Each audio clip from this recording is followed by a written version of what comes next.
Chapter 1. Time travel for wedding. Feeling dizzy, with her mind blurring, Xiao Xian, who was lying in bed, heard the knock on the door. Then came the voice of a middle-aged woman, who sounded nervous as she asked. Duan, what happened just now? Is something wrong? I am fine, Mom. It was just that I hit the chair accidentally.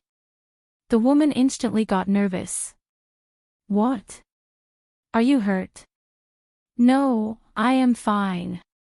You must be very tired today from everything. Go and sleep now. Alright, but you should sleep earlier too. It was quiet outside the door, but Xiao Xian was thinking inwardly. Damn, what is a man doing inside her room? She opened her eyes suddenly. The moment she looked up, she met a pair of cold-looking eyes staring down at her. She gasped and then started to cough loudly, with hands covering her mouth.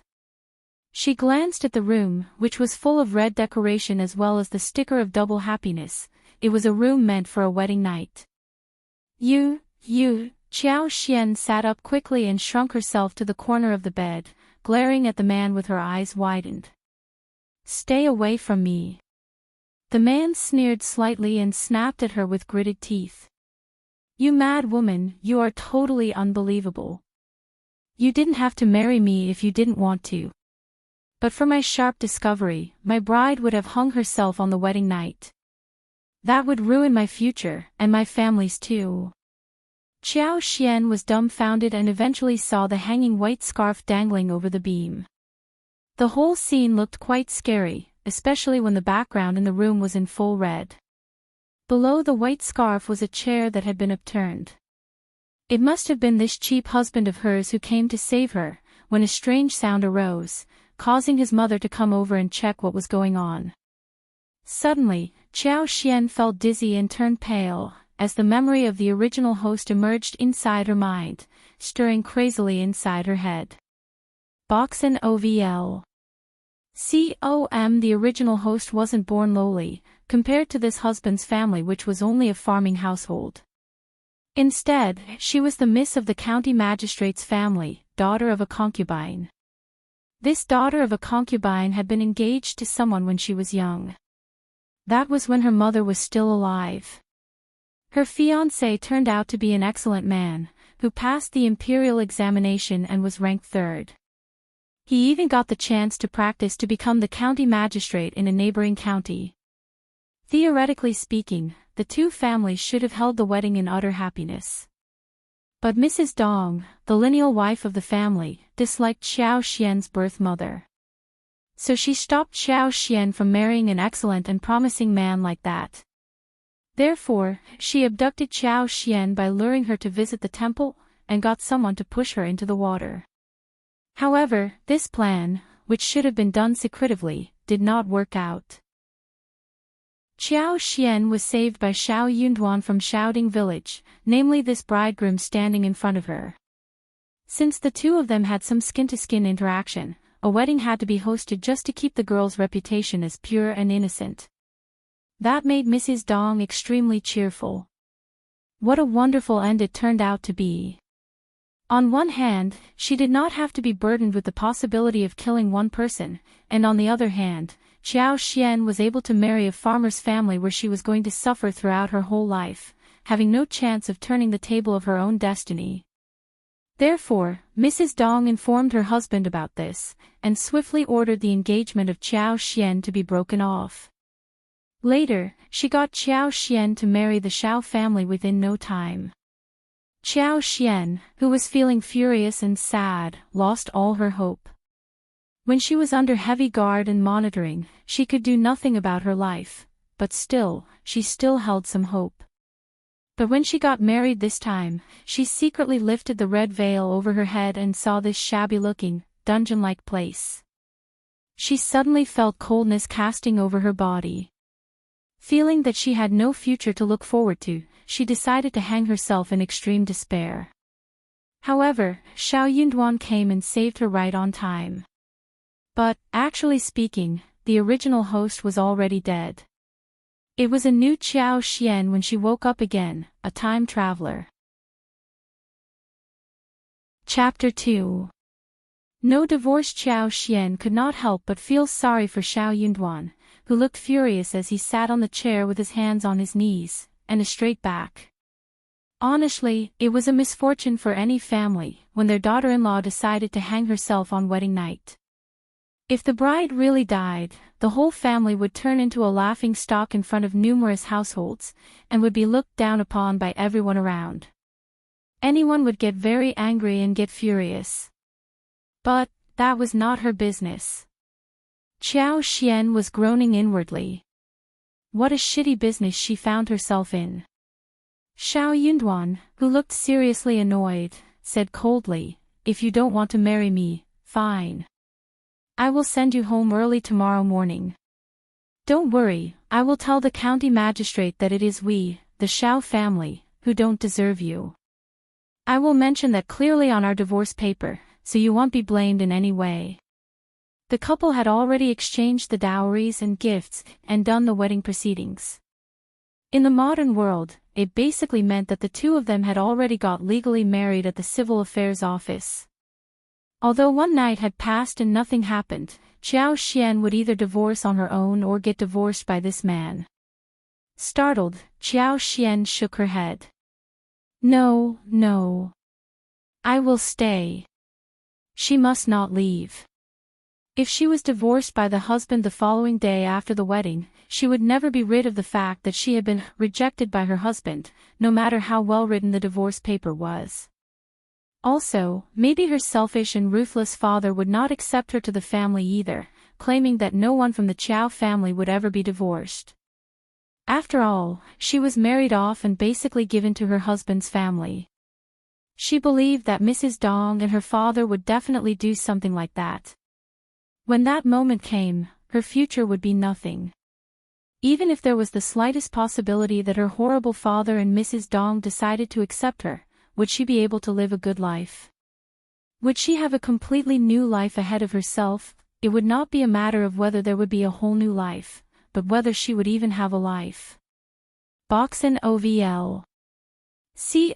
However, if she stayed with the Xiao family, the situation might be a little more promising. She was the daughter of the county magistrate, which was nothing in her own family but could become her protection talisman in her husband's family. As long as she made full use of her family background, she would definitely have a good life here. Also, this husband of hers had a pair of broad shoulders and narrow waist, giving out an excellent air. His nose bridge was tall and he had a very sharp silhouette on his face. His eyes seemed sparkling as well. Well, he was very handsome in her eyes, and she was not in a disadvantageous position either. This husband of hers was a student at Minghua College in the county, and he had passed the imperial examination as the cultivated talent at this young age, so probably, he was going to become some recommended man, or even an advanced scholar in the future, that would make her life even more promising. Besides, she could decide things later, looking at what happened in the future. At the moment, it was obvious that she should stay with her husband's family so that her life could be better. Hence, she was not leaving. When the decision was made, Xiao Xian struck her own thigh and squeezed out some tears from her eyes, remembering that she had time traveled to such a terrible situation. Tearfully, she looked at Xiao Yunduan and sobbed. "It was my mistake a moment ago to have done such a stupid thing. Now I have realized what is more important for me, so don't worry, I will never do that again." Hee hee. Xiao Yunduan sneered as if the ice in his eyes had been scattered. "You are the miss of a noble family, but we are just a poor family in the countryside. I should not deserve you, so I won't blame you for making that mistake. If you don't like this arrangement, you truly don't have to bear it. I will tell Officer Chiao that it was all my fault, and in a couple of years, when you move away with Officer Chiao when he gets transferred to somewhere else, no one will know about our wedding. By that time, you can find your own Mr. Right." "That sounds perfect, doesn't it, second miss?" Xiao Yunduan had not been very happy about this marital arrangement either, but what else could he possibly do about it all this while? He jumped into the water to save someone, when he saw it happen in front of his eyes. He had not expected the consequences of it at the time. Moreover, he had thought that he could tolerate this second miss of the Chiao family by treating her well. But he had not expected that she would rather kill herself on their wedding day, just because she disliked his family. That irritated Xiao Yunduan completely. On the other side, Xiao Xian was also complaining heavily inside her head. The original host had left her in such trouble. But she was not going to get divorced, never.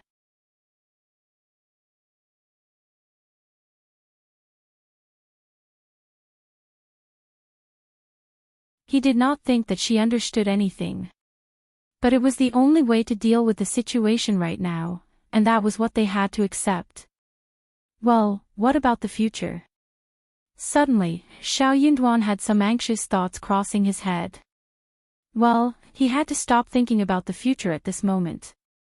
Besides, he was going to get this spoiled girl out of the Xiao family after 1 or 2 difficult years anyway. During the upcoming years, it would already be enough for him, as long as she did not cause any trouble and lived obediently with him. It was a quiet night. The following morning, Xiao Yunduan woke up Xiao Xian by shaking her.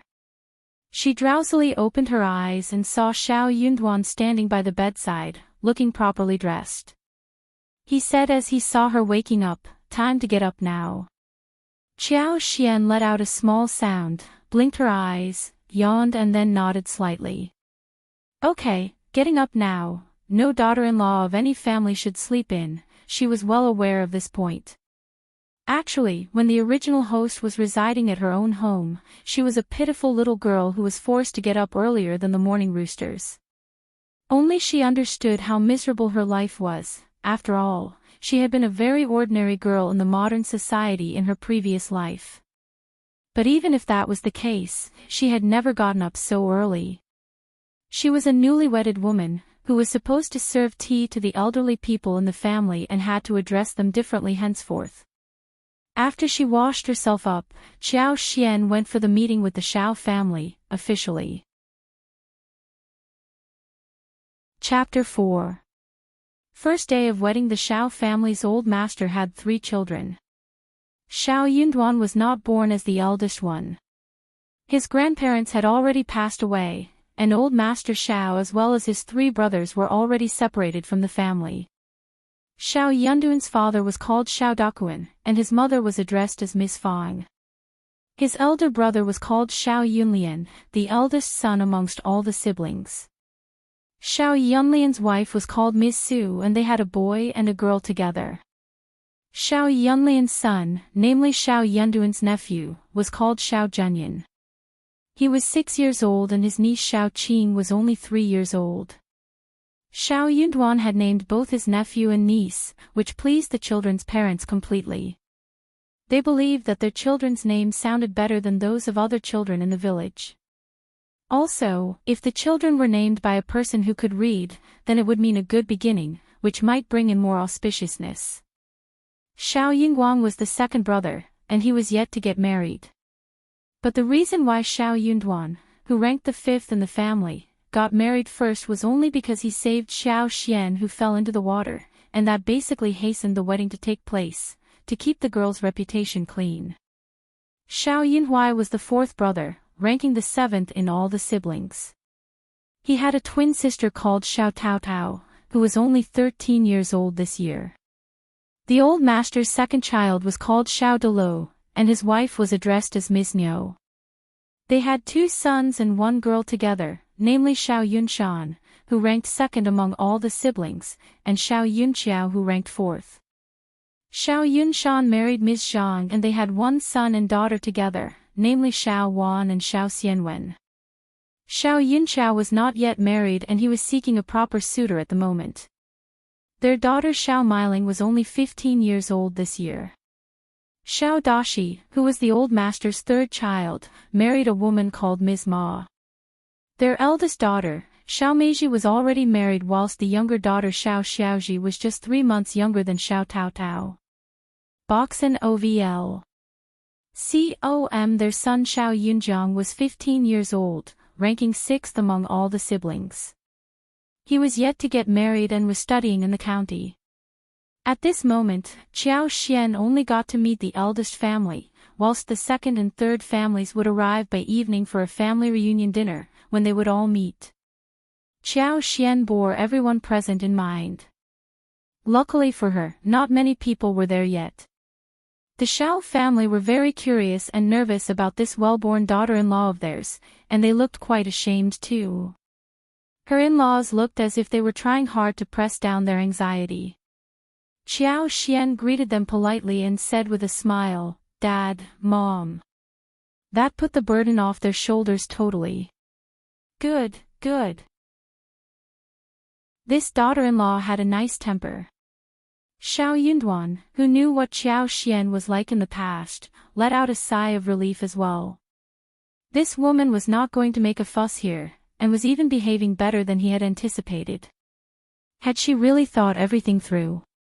There were not so many complicated rules in farmers' families, so all was done after the daughter-in-law served the tea and met each of the family members.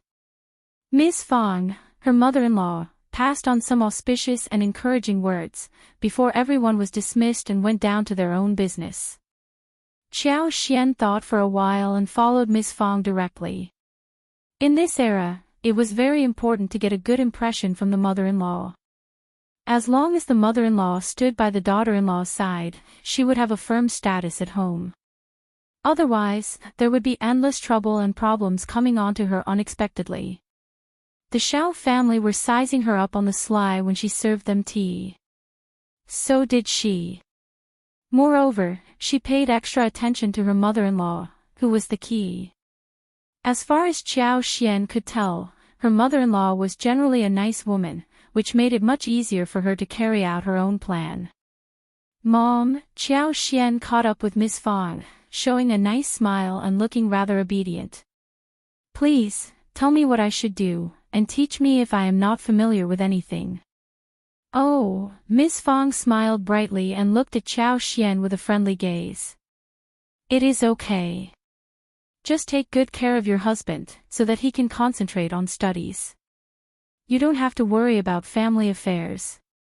She was the daughter of the county magistrate. It was absolutely normal for her to stay away from housework, which was taken care of by someone else in the family. It did not have to be her concern. Miss Fang was already very happy when she saw her behaving so obediently. She was not going to make her do any housework. Qiao Xian was very surprised, but started to chuckle inwardly. It was a smart decision of hers to have made such a move. She insisted on showing how willing she was to learn to do housework, which pleased Miss Fang, who became increasingly glad and turned even more determined to let her take a rest instead. Qiao Xian, who failed to persuade Miss Fang, gave up eventually. Chapter 5. The wood superpower. Qiao Xian was wandering about in the yard where she planned to confirm one thing. There was a loquat tree planted on the side of the yard. The fruits on the tree, which were still quite green, were starting to turn yellow. They were hanging on the branches. It seemed that the fruits would become ripe and tasty enough in a dozen days. She walked forward and stretched out her hands. She put her palms on the trunk of the tree that was more than 30 centimeters thick, gathering her concentration on it. Slowly, the whole tree started to turn greener, as the twigs grew wildly and leaves opened up. For a moment, the fruits on the tree started to turn yellow and ripe, one bunch after another. Qiao Xian withdrew her hands instantly, seeing that the effect was far better than she had expected. The moment she withdrew her hands, the unusual growth of the tree stopped all of a sudden as well. She looked down at her hands, feeling extremely glad. She had felt something weird the night before, when she wasn't in a clear state of mind. In the morning when she was washing herself, she found that the moment she touched the water, a kind of sensational feeling appeared instantly, and within a few moments, some peculiar information emerged and filled up her head. Only at that moment did she become sure that she had obtained a wood-like superpower. Wood generated water, so the superpower would become exceptionally strong when she touched water. Qiao Xian, who felt as if she had received a new kind of toy, planned to have a try. At this moment, she saw a bunch of mint leaves which seemed very thin. So she squatted and reached out to the bunch with a slight touch. That small touch of hers did not cause any changes upon the mint. But when she concentrated and tried to gather a stream of spiritual power into the plant, and had the mint placed in the center of her mind, the bunch started to grow instantly. She withdrew her hands and was completely sure about her abilities. She closed her eyes and tried to enjoy her superpower. This ability of hers was not only able to give a boost to plants, but also sensed all kinds of moves around her through the plants, since the roots of those plants were interconnected with each other, underground. Boxen OVL. COM for example, at this moment, when she lightly touched one bunch of mint, she instantly got a clear knowledge of all the grass and woods in the yard, even about the ants in each corner, as if everything was moving right under her eyes. Therefore, she believed that she was going to have an easy time catching the animals and birds in the mountains. Also, she could see that the range of her super powerful senses could expand further, as the power became stronger. That pleased Xiao Xian thoroughly. What was more, that superpower had given her an extra space, which was completely barren at the moment and had not opened the access to her. But she knew clearly that there would be one day, when she became qualified enough to enter that place and could make good use of it. But the qualifications which she needed for it were not clearly known to her. Still, she was sure that it was related to her superpower as well. What she could sense right now was that there seemed to be an extremely advanced system connected in space, through which she was able to find all knowledge related to plants. Motivated, Xiao Xian was more certain that she was not going to have a boring life from this moment on. She had a lot to explore, like this superpower of hers.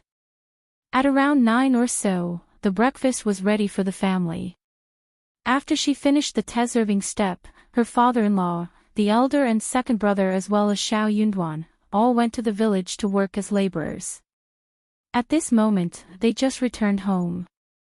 It was the spring season, the best season for farming. Hence, all farmers were very busy with farming. It was a bit cool in the morning, which was the best time for work. All hard-working families would get up early to do some work on farmland to start the day with. What surprised Xiao Xian was that Xiao Yunduan went down to the farmland and did labor work as well.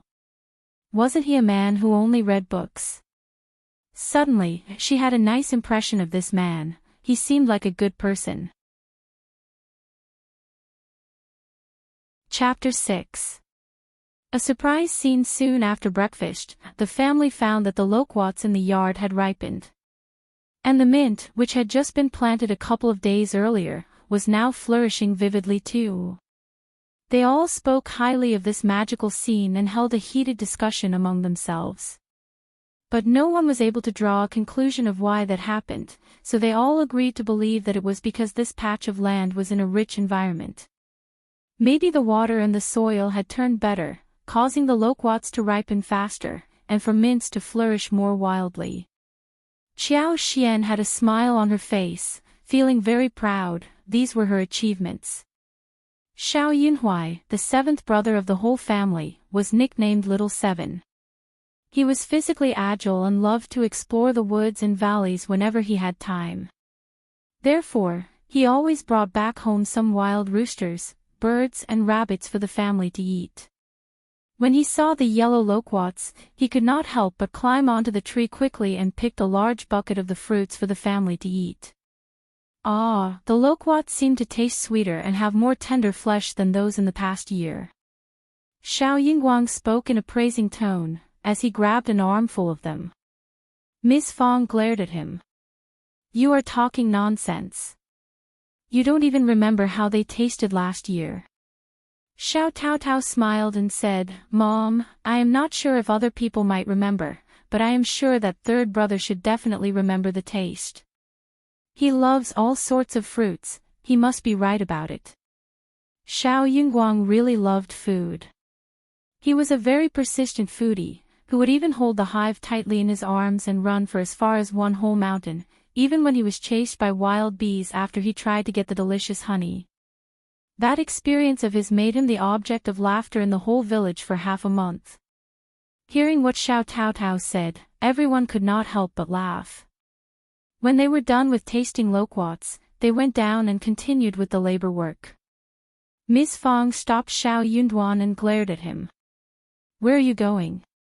Your father and your elder brother and third brother can do the labor work, but you will have to keep your wife company, okay? She has just become part of our family. Don't give her the cold shoulder."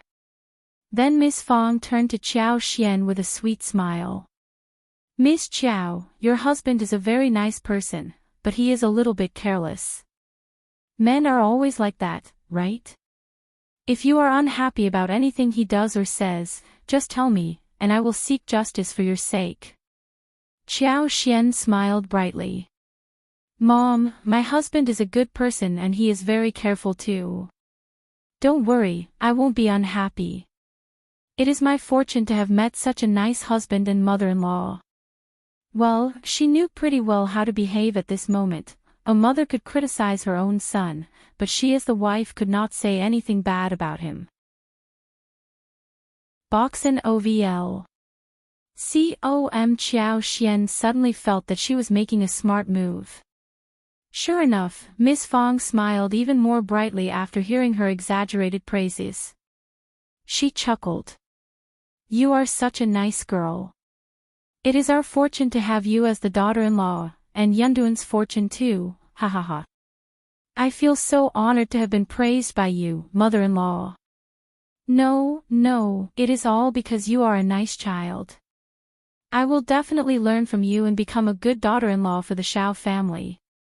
Okay. Ha ha ha ha. Xiao Yunduan. He was totally dumbfounded hearing how well the two women were getting on with each other. He wondered what position he was at the moment. He even suspected that he had misunderstood what he had just heard. What on earth was going on? His mother was not very satisfied with his brother's wife, actually, and had been complaining about her, who seemed quiet but was actually really selfish and full of tricks inside her head. She even did not like the neighboring village girl, whom his third brother had laid eyes on. She complained that such a dull boy should not have teamed up with an even more dull girl, if they wanted to have a smooth life. More importantly, that girl was parentless and had a greedy brother and sister-in-law who seemed to be extremely annoying and insatiable. But why was his mother behaving like this, when it came to his wife? Chapter 7. Your company to me. Xiao Yunduan, who had turned completely stunned, and messy in his head, came back to himself after a slight push from his mother and uttered a very confused sound. What? Miss Fong glared at him, seemingly displeased by how slow his reaction was. Then she gave him a look and said, "What are you staring at? Go and keep your wife company." Xiao Yunduan moved his lips. What more could he say? Okay, Mom, saying yes was the only thing he could do right now. Miss Fong then turned to Qiao Xian and consoled her with a smile, before leaving in satisfaction. She had met numerous people in her life, and was very sure about her own judgment of her daughter-in-law. The girl was a pure, open and straightforward person, who was born in a noble family but had no arrogance in her. She did not look down at the Xiao family, and respected her mother-in-law completely. Miss Fong had all the reason to show more care towards her.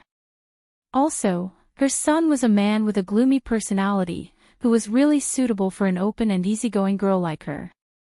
What a great match written in destiny. Xiao Yunduan looked at Qiao Xian, and complications arose in his eyes and heart. You are really capable of making my mom happy. Qiao Xian showed a modest smile. Thank you for your compliment. Xiao Yunduan's words got stuck in his mouth. I am not praising you, okay? Don't thank me. Boxen OVL. Qiao Xian almost felt like bursting into laughter, seeing how he looked so wronged and speechless. She could not help but feel like teasing him. Oh well, Mom told you to keep me company, how do you plan to do that? Xiao Yunduan was actually a well-mannered man who barely threw temper at people. But for some reason, he truly got annoyed whenever this woman started to talk. When he saw her blinking and waiting for him to give a reply, Xiao Yunduan answered stiffly. Any way you like. Qiao Xian tilted her head and thought for a while. What about teaching me to write? I am not very good at holding the brush pen, and you have to correct me one step after another, okay? What she meant was that he could stand behind her back, hold her hands in a flirtatious and nice way. When Qiao Xian said the words, Xiao Yunduan subconsciously had this image in his head. His eyes widened in astonishment. You, so shameless. Qiao Xian covered her mouth and chuckled merrily so much so that the man in front of her got really angry and his face was distorted. She waved her hands and said with a smile, I am just joking with you. Don't be so serious. I am going to sort through my dowries. You don't have to keep me company. You can do whatever you want. Bye. Xiao Yunduan. Xiao Yunduan was so angry as he saw the woman leaving from there. He could not help but feel his heated ears. He mumbled to himself through gritted teeth and left in irritation. He was sure that the girl did not change, but had her mind undergone a transformation after experiencing death once. It was indeed an enormous change, after all. Could she have decided to open up herself, since she was already stuck in a bad marital situation? Xiao Yunduan could not help but let out an emotional sigh. Women's mood is just like the weather of June, so fickle and changeable. Qiao Xian had 26 sets of dowries, which were transported into the Xiao family the day before, causing much jealousy among neighbors and friends. Normally, village girls had at most 6 or 8 sets of dowries when they got married, and even fewer families were able to offer 12 or 16 sets. People kept saying that the Xiao family were getting lucky because of the moralities which their ancestors had accumulated. Their newly wedded daughter-in-law had so many dowries that were really enough for the whole family to live on for one lifetime. Qiao Xian rolled her eyes and sneered. Those dowries were just numbers on the surface. All the 26 sets contained low-quality things. For example, according to the notes of Dowry Notebook, there should be 1 pair of treasured vases, which, however, turned out to be a pair of very cheap porcelain vases wrapped in large boxes and was still counted as 1 dowry piece. Chapter 8. Dowries. Another example was the clothes. Those garments for seasons were either cheesecloth or hemp cloth. There was not even a set of ordinary silk, let alone the newly launched brocade. Moreover, those cheap things were all put in large boxes and counted as 4 sets of dowries. As for money in the bottom of boxes, it took Qiao Xian ages to dig out those few sporadic coins. Well, as the saying went, a starving camel is still bigger than a horse. Even though the dowries were not that abundant, they were still better than that of village girls. But those things, when compared to the real daughters of county magistrate, were simply an insult and humiliation. But for Qiao Xian, she believed that these things were enough for her life for now. Even this small amount was already a large sum for the farmer families. So, Madame Qiao might have humiliated or heavily stricken the original host of the body, but for her, it was nothing. Compared to being completely poor, she was happy that she was able to get these to start with. She could just earn money if she needed it. She was going to strike them back in the future. That should be extremely relaxing for her. When she was done sorting through the dowries, Qiao Xian generously handed out the cloth to her mother-in-law and Ms. Su, the elder brother's wife. She gave the clothes to the family for making dresses. For the farmers' families, such garments were already treasure, though they were not so valuable in her eyes. Both Miss Fong and Ms. Su were startled in disbelief. Miss Fong was hesitant. She desired those things, but was worried that others would spread the rumor that she was stealing her daughter-in-law's dowries. Honestly, when the dowries were transported to her family the day before, she had heard many sour words from the other members in the family, who kept sneering and could not hide their jealousy. Boxen OVL. Xiao Xian smiled with bright eyes, seeing their reaction. It is a small gift, Mom. You shouldn't consider me as an outsider, now I am your daughter-in-law, otherwise I would feel so unassured about myself. We are a family, aren't we? We should stick together, right? Ms. Fong laughed and accepted the gifts, then she added. Dowries are the supporters of a daughter-in-law, and you should keep them instead of wasting them. We have a long life to share together. Xiao Xian felt warmth attacking her heart. She was truly moved somehow. She nodded and smiled. Thank you, Mom. Then, she took out 2 flourishing-looking silk flowers and gave them to Xiao Taotao and Xiao Qing respectively. In her eyes, these silk flowers were roughly made. Yet they still cost as much 25 yuan for one pair, which was a huge expense for rural families. Miss Su was very glad and expressed her thankfulness on behalf of Xiao Qing. Xiao Taotao liked the flowers too, and said thank you with a reddened face, before putting the flowers on head. All women present spoke highly of how she looked.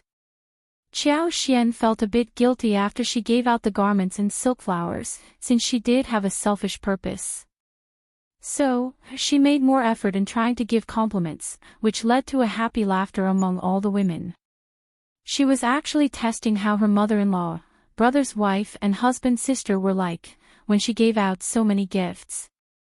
If any of them was greedy, she would know. But none of them were so.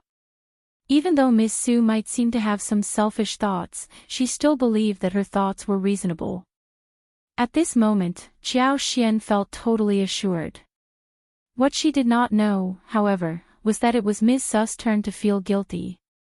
The moment Xiao Xian became part of the family, Miss Su had been put into shadow. So she had been feeling really annoyed by how she behaved. When she saw how Xiao Xian tried to please their mother-in-law, she had been cursing her as shameless inside her head. But Xiao Xian turned out to be so generous that she gave her so many garments, 2 of which were thick enough to be made into cotton coats in winter. She even gave Xiao Qing such a beautiful silk flower. So, she suddenly felt that she should not have cursed her and thought of her as someone shameless. Chapter 9. Bad intention. Her sister-in-law was so generous and the husband was now the cultivated talent. He was surely going to become better and bring more honor to the family. No, he was not a selfish and cold-hearted man. She decided to treat the couple well, so she could have a better future with them too. Before her sister-in-law came to the family, she was the one who did all the housework. So there was no need to be sour about this. After all, she was the daughter of the county magistrate. As Miss Su thought everything through, she even fastened her steps on the way to wash clothes by the riverside. However, on the way there, she ran into Ms. Niu. She greeted her and said, "Hey, sister-in-law." "Oh hi." Ms. Niu had been really sour about the newly-wedded bride the day before, and when she saw the sets of dowries carried into the house, she became so jealous that she hardly slept during the night. Therefore, when Ms. Niu ran into Ms. Su at the moment, her eyes brightened and she decided to pick on this woman in front of her. "Are you on the way to wash the clothes?" Ms. Niu sized up Ms. Su and smiled. "Honestly, you should teach some things to the newly-wedded sister-in-law. You should bring her along with you for the housework." Ms. Su was startled for a moment and then replied with a smile. "I don't think she has any clothes to wash today. I will ask her tomorrow." Ms. Niu replied. "She doesn't have any clothes to wash. But she can help you, can't she? Oh my God, look at these many clothes. Are all of them to be washed by you alone?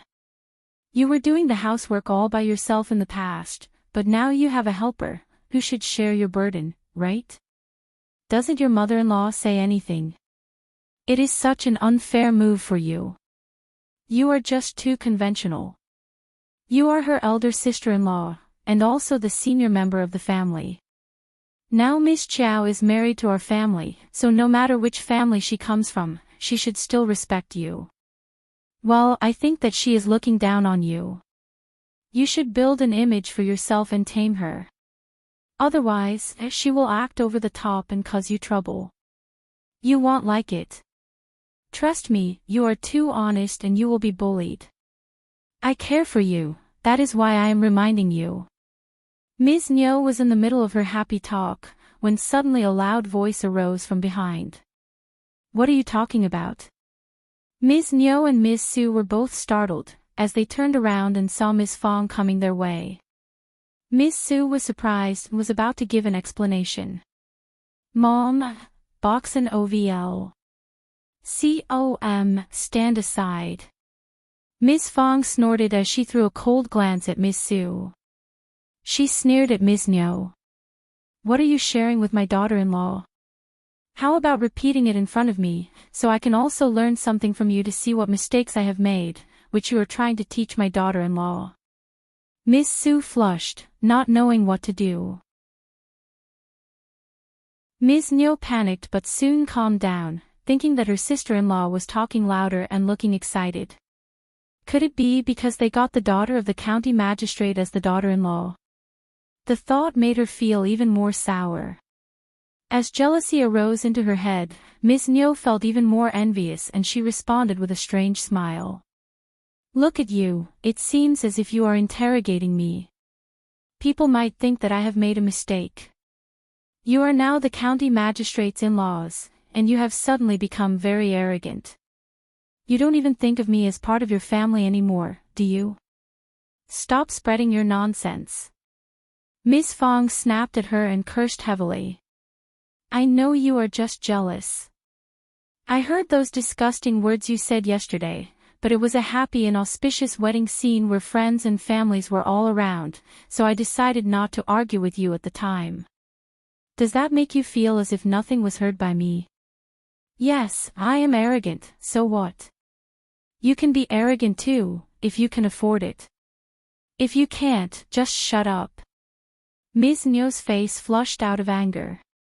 You. Chapter 10. Mother-in-law's anger, what? Ms. Fong was never a loser in arguments. She had her hands over her waist and snapped at Ms. Nyo. I don't need you to teach my daughter-in-law. Only stupid people would listen to your advice instead of mine. Just save your breath. You can teach your own daughter-in-law if you have the time. I heard that your daughter-in-law again sneaked food to her mother's family a couple of days ago, didn't she? Oh God, what a nice daughter she is, right? On the other hand, I am really lucky to have gotten such a wonderful daughter-in-law. Ms. Nyo shivered out of anger. Her eyes widened and her face turned green. Her eldest son's wife, Ms. Zhang, had always favored her own family. She had been sneaking things from the Shao family to her own family ever since she got married, to show filial piety to her own parents. At first Ms. Nyo and her husband knew nothing about it. They both assumed that the family must have been robbed somehow, which caused a great deal of laughter among fellow villagers. When they knew that it was Ms. Zhang's deeds, they became extremely annoyed. But Ms. Zhang, whenever he was caught, begged them for forgiveness with tears in her eyes. Yet not long after, she started to make the same mistake again. However, she was a lucky mother who had given birth to one daughter and one son, whilst the other son of the family had not yet found a suitor. With one son and one daughter as the leverage, Ms. Nyo and her husband would not be able to divorce Ms. Zhang easily. Also, if they were going to find another daughter-in-law for their son, it would cost more money too. Therefore, Ms. Nyo tried to find ways to deal with Ms. Zhang every single day. While one of them tried to find a way to hide the things, the other spared no effort to steal the stuff. There was always chaos happening in their house. Ms. Zhang was a strange woman too. If she failed to steal something for a long while, she would simply pull out the carrots and cabbages from the yard, and deliver them to her mother's home. When Miss Fong mentioned this point, Miss Niu was stabbed deeply in her heart and lungs. Seeing that she got so angry that she could not utter a sound, Miss Fong snorted arrogantly and glared back at Miss Su. "What are you standing here for, huh?" Miss Su, who had seen her mother-in-law throwing temper in such a way, got so frightened that she almost collapsed. "What?" she answered anxiously. "Okay, Mom. I will go and wash clothes now, yes, now, box and OVL. Com. With that, Miss Su dashed off. Although her mother-in-law had never set up traps for her or scolded her unreasonably, for some reason, Miss Su was very scared of her mother-in-law. When mother-in-law was wearing a serious look on her face, Miss Su would dare to utter no sound. Miss Niu regained her breath and shivered. Don't be so happy this early. You never know what your new daughter-in-law is like. You may have gotten one who can do nothing but wants to be spoiled all the time. That would be a big joke for your family." Miss Fong would have been worried about this before the wedding, but now, she was not concerned about this matter. She sneered ironically. "All right then, I am waiting for you to laugh at me, if you can." Having said the words, she ignored Miss Niu and walked away. Miss Niu let out a cry of anger. "Damn, this Miss Fong is such a witch. What is she so proud of? As long as our brother defends us, she will have no place in the family. Our brother is the head of the family, not her." Only now did she realize that she did not have to argue with Miss Fong. There was simply no need. Miss Niu was thinking about having a discussion with her husband and her sister-in-law, Miss Ma, about how to find a good match for her son and daughter. They needed money to start to prepare the gift. Since Miss Fong had Miss Chiao as the daughter-in-law, she would need to help them prepare some gifts too, right? Her brother had always been very generous to his siblings. As she thought about this, Miss Niu started to get really happy and decided to turn to Miss Ma for a conversation. Chapter 11. Kindness. Maybe. Xiao Xian was completely unaware of how her mother-in-law had thrown her temper. She herself had not finished sorting her dowries yet, and was entangled in this errand again. However, when they were having lunch, Xiao Xian noticed that there was some strange expression on her sister-in-law's face, especially when she was facing mother-in-law. She was trying to avoid her eyes. That made her feel quite surprised. She was wondering if there was anything that happened between mother-in-law and sister-in-law when she had not been around. But she was not going to ask them about the matter, after all. Therefore, she just pretended as if she hadn't noticed anything, and still spoke with her mother-in-law and sister-in-law with a smile. Thanks to her conversation with both of them, Miss Fong and Miss Su suddenly seemed to have gotten out of the awkward air, for some reason. Miss Su could not help but feel more assured. Miss Fong, however, was still wearing a cold look. Yet inside her heart, she started to like Xiao Xian more and more, thinking that it had been the correct decision to have gotten a daughter-in-law like this. As for Miss Su, she was a person with a heavy heart, and loved to split hairs. She tended to turn a deaf ear to any kind of persuasion. In the past, she would have shared some of her thoughts, but after years of living here, she was not bothered to say anything like that anymore. Her husband was honest and devoted to his parents, and Miss Su, despite her heavy mind, was never bold enough to cause any fuss. Well, it would always be better if the atmosphere at home could be more bustling. Farmers' families attached more importance to breakfast and dinner. When they were well fed at breakfast, they could go out and do labor work with more strength. After they were done with a day's work, they would treat themselves a better dinner. As for lunch, that was the meal they would eat least properly. At lunch today, the dishes were porridge with red beans, properly dense, served with a few pickles. It was enough for them. After 2 meals, Xiao Yunduan found that Xiao Xian did not show any disdain towards the food served at home. And it seemed that Xiao Xian had not even shown any disdain towards anything at home either.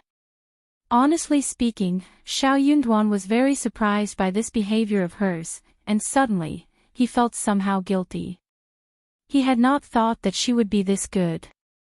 He started to believe that he must have misjudged her somehow. Boxen OVL. Since she was behaving so cooperatively, he was wondering if he should offer some kindness. After all, she was a newcomer to the Xiao family, and might feel a bit restrained and unaccustomed to the surroundings. However, Xiao Yunduan did not feel like making the offer first. After all, Qiao Xian had annoyed him badly first. He was in the middle of his confused thoughts, absently staring at Qiao Xian for a long while before he realized that. Qiao Xian spotted his stare and chuckled. Then she approached him and said in a low voice, smilingly, "Hey, anything you would like to tell me, darling?" Xiao Yunduan felt as if he had been caught red-handed. He replied calmly as he withdrew his look. "Nothing. It is just that, you are new here, and you can tell me anything, if you feel that you are in trouble." Qiao Xian blinked and showed a smile. "Sure." Xiao Yunduan was startled, as his heart skipped 2 beats forward at this moment. He had thought that she would counter him again, but when he, unexpectedly, heard this word spoken in a sweet, girlish voice, he almost did not know what he ought to do. He avoided looking at her out of nervousness and said, "Okay then, I have to go." Qiao Xian nodded, trying hard to hold her laughter as she replied in an even sweeter voice. "Okay, take care, darling." Xiao Yunduan dashed off as if he were escaping from something. Seeing the way he left, Qiao Xian believed that this man was running away in embarrassment. She burst out laughing with a bent back. This man was so funny. Ha ha ha ha. For one moment, she felt that her mood was elevated. Humming a song, she turned around and continued with her task of sorting her dowries. There were many kinds of things lying around which had been exaggeratingly packed, many of which she had yet to sort out. At around 4 in the afternoon, Xiao Xiaoqi came home from somewhere, covered with mud and grass. Even the straw shoes were filled with dirt. Chapter 12. Sister-in-law robbed, but, despite the dirty look, he had 2 wild roosters in his hands, both alive. Mom, Mom. 5th sister-in-law. Look at the wild roosters I have caught. Xiao Xiaoqi smiled brightly, as he raised the wild roosters in his hands, which looked very beautiful with the colorful feathers. Qiao Xian, who had been done with dowry sorting, was in the middle of chit-chatting with Miss Fong whilst babysitting some children. Qiao Xian's eyes brightened when she saw that. She praised him constantly with surprise on her face. "Wow, you are so excellent, Qi. You have caught the wild roosters alive." Qiao Xian was speaking out of her heart, since it was not something she had seen before. Xiao Xiaoqi wasn't so familiar with his 5th sister-in-law, so he gave a small smile as he was praised and said in a bashful voice, "I did not catch it exactly, it was the trap that did the job." Qiao Xian continued with her praise and smiled. "That is equally excellent." Miss Fong was also glad. She said with a bright smile, "That is true. She loves traveling into the mountains and often brings us some wild animals. He is so good at it. Oh man, we don't have to kill any roosters tonight for dinner, when we already have these 2. We can spare the 2 roosters at home." "Good, this is really good." Qiao Xian echoed her words. She again praised Xiao Xiaoqi and asked him about how exactly he hunted the animals. They were soon in a heated conversation with each other. As Qiao Xian was listening to the tale so carefully, Miss Fong felt so pleased sitting next to them. Miss Fong was truly happy. The events did make her feel pleased, for real. Qiao Xian was a newly wedded bride, and was supposed to have a family reunion dinner with all the 3 children of the old master in the family. Qiao Xian was going to meet the 2nd and the 3rd families for dinner this very night. It was also a welcome dinner for the newlywed bride. So there would be a lot of food served. When Miss Fong thought of how she would have had to kill roosters for the second and the third section of the family, she felt her heart aching, since they were all very greedy people. Miss Fong had originally planned to serve 2 pieces of meat, 1 fried fish and 1 huge bowl of unserved chicken for the reunion dinner tonight, which had been the leftovers from the wedding the day before, when the banquets were filled with dishes. Boxen OVL. However, the sisters-in-law of the second and the third section of the family had stolen all of those remainders away, before she could realize. But for the wedding that took place the day before, she would have had a row with them.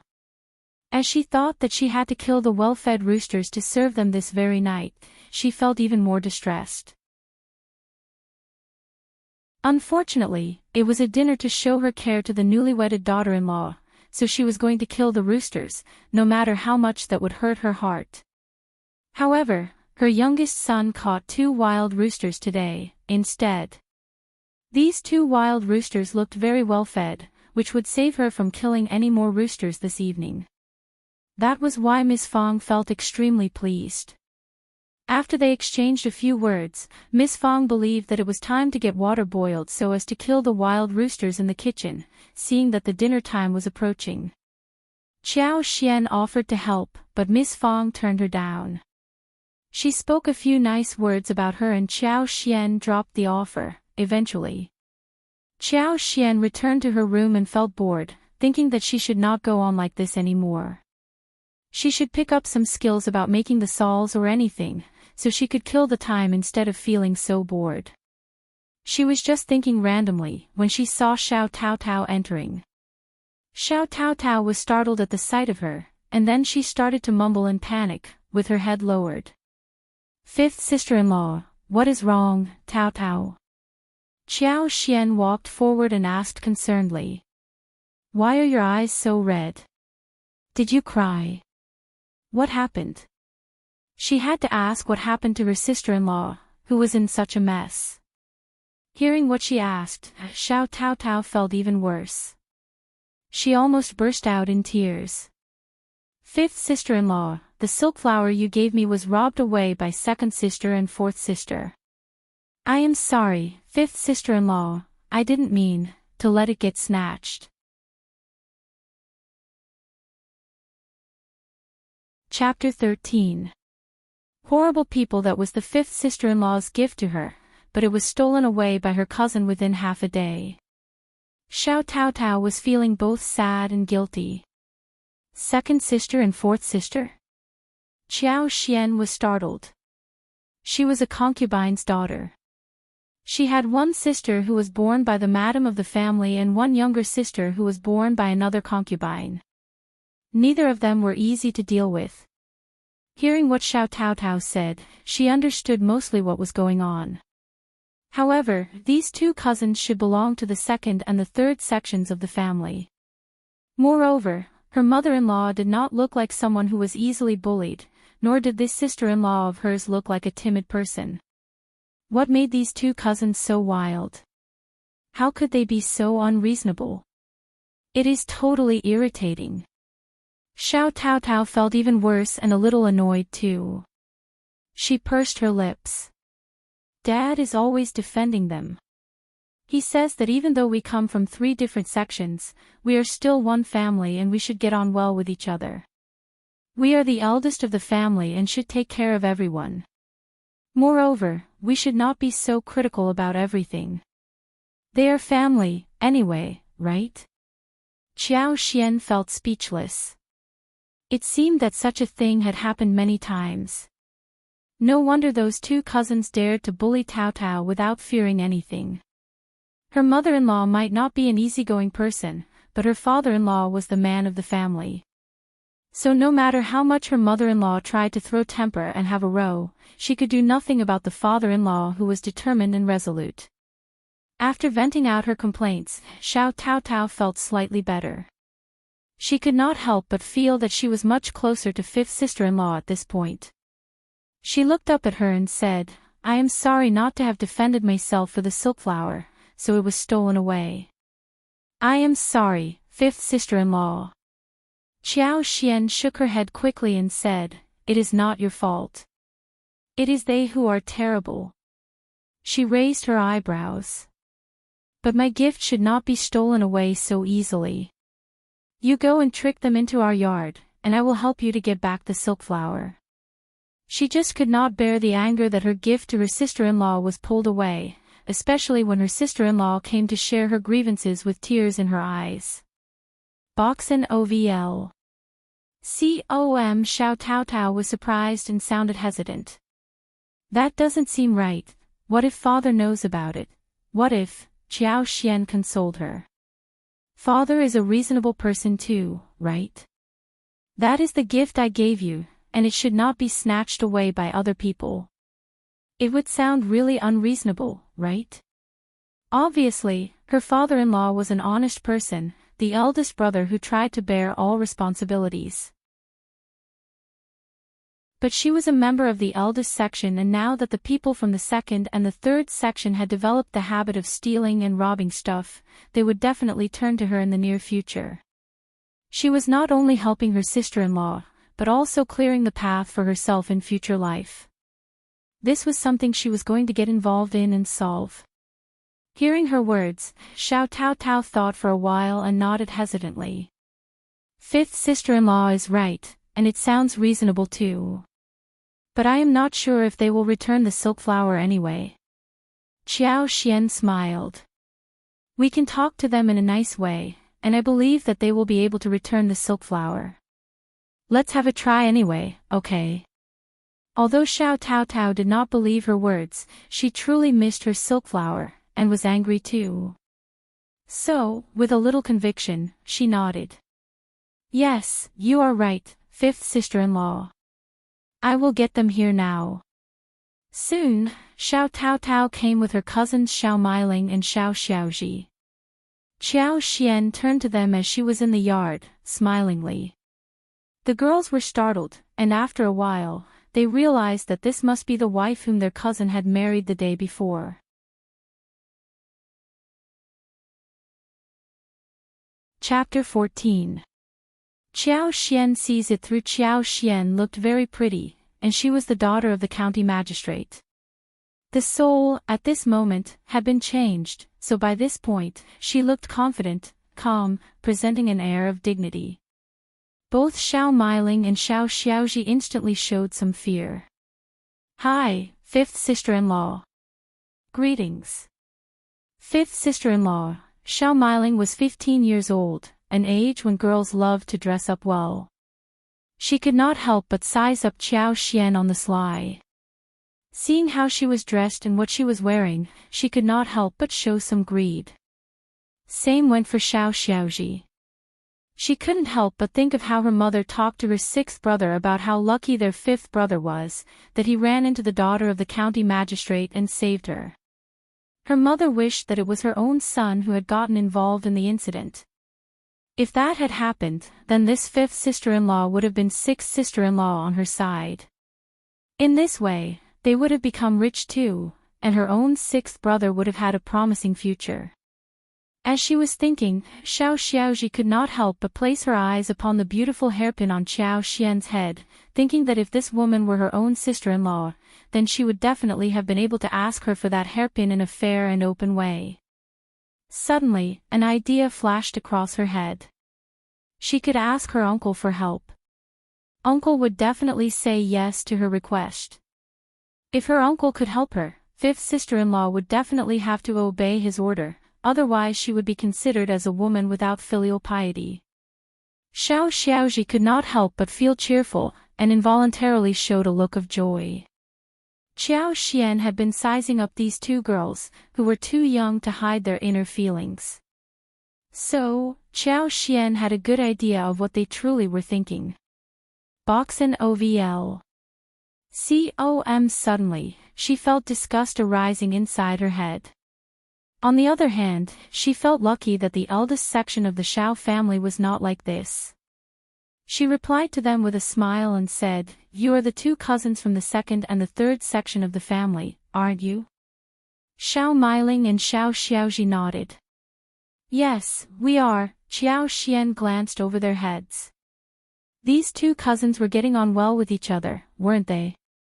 Tao Tao's two silk flowers were right on top of their heads, one for each. Qiao Xian took a step forward and removed the silk flowers off their heads and said with a smile, "Aren't these the gifts I gave to Tao Tao?" "Tao Tao, you are so nice to your cousins, even lending the flowers to your cousins." "Tao Tao, I gave the gifts to you, you can let your cousins wear them for a while, but do remember to keep them well, okay? They are my gifts to you." Xiao Tao Tao got so happy and took the silk flowers, nodding with a smiling face. "Thank you, fifth sister-in-law, I will definitely keep the gifts well." She swore that she was not going to wear the silk flowers in front of them. She was going to put them on at her own home, or just in the yard, not when she was out. Xiao Meiling and Xiao Xiaoji were dumbfounded. Only now did they realize what happened. They exchanged a look between themselves, and their faces started to sink. They did not know Qiao Xian well, so they did not dare to do anything to her. But they could show a bad look to Xiao Tao Tao instead. "Tao Tao, how can you be like this? Didn't you say that you gave the silk flowers to us as a gift?" "You are a liar, sister, I am going to tell uncle about this."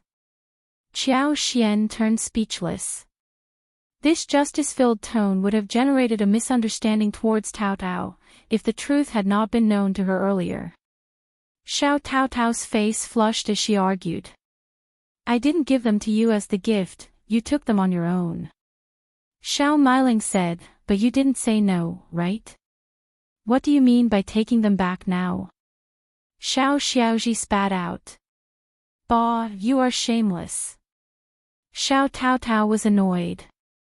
"You are the shameless one." However, that was what Xiao Meiling had been waiting to hear. Chapter 15. Fifth sister-in-law. That was exactly what Xiao Meiling was waiting to hear. She went forward and was about to slap Xiao Tao Tao, while cursing seriously. "You damn girl, how dare you curse me?" Qiao Xian, who saw that they were at the edge of starting a fight, stopped them instantly and said, "What are you doing? Don't hit people, just talk." Xiao Meiling, who was both annoyed, ashamed and angry, cried loudly. "Ah, fifth sister-in-law is hitting me, she is hitting me." Qiao Xian, this huge chaos was heard by Miss Fang, who rushed out and snapped. "What are you two doing again, Meiling and Xiaoji?" Xiao Meiling and Xiao Xiaoji, who had never taken Miss Fang's family as someone important since their eldest uncle always spoiled them, got a bit frightened by Miss Fang at the moment. They understood that Miss Fang was a fierce lady, who had even gotten into a fight with their mother before. But it was Miss Fang's merit of being so fierce, otherwise the other members of the family would have stolen everything away from their family. And Miss Fang and her children might have been fed on grains only. Hearing how her mother-in-law snapped at the cousins, Qiao Xian smiled inwardly and could not help but praise her mother-in-law. "Mom, here is how it happened." Qiao Xian took a step forward and recounted the whole story in a brief manner. Miss Fang's face sank as she asked Xiao Tao Tao, "Is this what really happened?" Xiao Tao Tao nodded, feeling wronged. Miss Fang threw a why not do something look at her own daughter and said nothing. What else could she say? Her husband kept defending those annoying family members and she was the only one who dared to talk back to him. Their children did not dare to say a thing at all. That was why after a long while, those cousins found her children to be easy targets to bully. Boxen OVL. Miss Fang would not spoil Xiao Meiling and Xiao Xiaoji. She looked serious and said, "Tao Tao told you that it was not a gift, it was just a loan. What are you making a fuss here for? Just get your mother to buy the stuff you want. You aren't young girls anymore, and you are still so unreasonable. You will have trouble in the future if you continue like this. Stop making a fuss here." Xiao Xiaoji shed tears and mumbled in a small tone. You are being partial to third cousin. She gave it to us as a gift, it is her fault. Qiao Xian rolled her eyes inwardly. This girl was turning confounding truth and lies, and blaming Miss Fong for favoring her own child. But that was her own child, wasn't it normal that she showed some preference to her? Xiao Taotao said, I didn't. You stole them. Miss Fong got impatient too. Heard that. Taotao didn't give them to you as gifts. Stop bullying her, or I will go to your mother and seek justice, if you are ever found bullying her again. Well, Miss Fong was feeling very stressful recently, when her youngest son got married this year. Her daughter was 13 years old and they needed to find a suitor for her soon. If she was a person who was easily bullied and could not counter a thing, what would happen to her when she got married in the future? She had to help her a little. Miss Su was not reliable. She was a tricky lady who always dodged trouble and never wanted to offend anybody. She could not even tell who had bullied them either.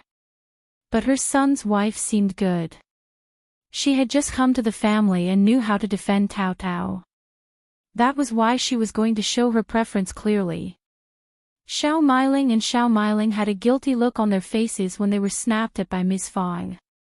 Xiao Meiling bit her lips, and suddenly, she gave Xiao Ziota's arm a pull and ran away. Xiao Taotao became anxious. Mom, second cousin and fourth cousin must be running away to tell second sister-in-law and third sister-in-law about this matter now. Miss Fong sneered. She can do whatever she likes. I don't care.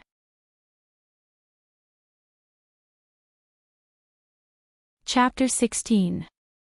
Ms. Niu's dislike to Qiao Xian. As for you, keep your back straight. Don't give out your things if you don't want to. Get them back if they dare to rob you of it, or hit them. In this way, they would be scared, otherwise they would get increasingly unreasonable. Also, if you are wronged, tell me, don't just shed tears. The more you cry, the more easily bullied you appear to be. Mom, Xiao Taotao's eyes turned red, as she lowered her head gradually. Miss Fong became both concerned and annoyed. What are you shedding tears for? I am just teaching you what to do. Qiao Xian patted Xiao Taotao's shoulder slightly and consoled her. Mom, Taotao is a kind-hearted girl, much better than those girls. She can rectify her flaw, but gradually, Miss Fong sighed slightly. She knew that. She had just gotten a bit anxious at that time. She couldn't help but blame her husband, who had messed up everything. Miss Fong threw a gaze at Qiao Xian with a satisfied look. You are a good girl, you defended Tao Tao. You have to be careful in the future, understand? Got it, Mom. As they were talking, Miss Niu and Ms. Mang came in with Xiao Meiling and Xiao Xiaoji, looking furious. Ms. Niu, who had just been mocked by Miss Fong earlier in the morning, was already filled with anger. And at this moment, she was totally thronged with the feeling of deep hatred and grudge. She stepped in the yard and said with a cold smile, Eldest sister-in-law, you are indeed on the air right now, aren't you? You have become so different after you have added a good daughter-in-law to your home. Are you taking yourself as some madam of some mansion? Meiling addresses you respectfully as aunt, but you are bullying her, your own niece. Then she turned to Qiao Xian and let out a sneer. Honestly, I don't care even if you are the daughter of the emperor. Now, you are the daughter-in-law of the Xiao family, so you should show respect to your cousins and sisters. It is your first day here and you are already trying to turn cousins against each other and cause trouble. What is your purpose? Are you trying to turn the family members against each other, because you think that you have been demeaned to become a part of our family? Ms. Mang added more words. I totally agree. Your behavior is way over the top. If you don't want to be married to our family, you can just turn away. Our family is not a very high-status family, but we haven't forced you to be part of us. What is your purpose of causing trouble and setting up conspiracies, so that everything suddenly becomes wrong in our family? True. Ms. Niu was so annoyed. She had found Xiao Xian increasingly displeasing to her eye. Boxen OVL. Her son was studying with Xiao Yunduan in Minghua College in the county, but Xiao Yunduan made it to the cultivated talent, whilst her own son failed because of bad luck. After that, Xiao Yunduan married a rich wife, and with the help of the wife's father, he was going to take off. On the other hand, her son would fall far behind in the family. That was so wrong. Xiao Xian was cursing Ms. Niu as evil inside her heart. This woman might not have any idea of what killing people by stabbing the heart meant, yet that was what Ms. Niu was doing. If her mother-in-law had been a confused woman, she would have been convinced by what she heard just now. She surely would have assumed that whatever Xiao Xian did might be related to this reason.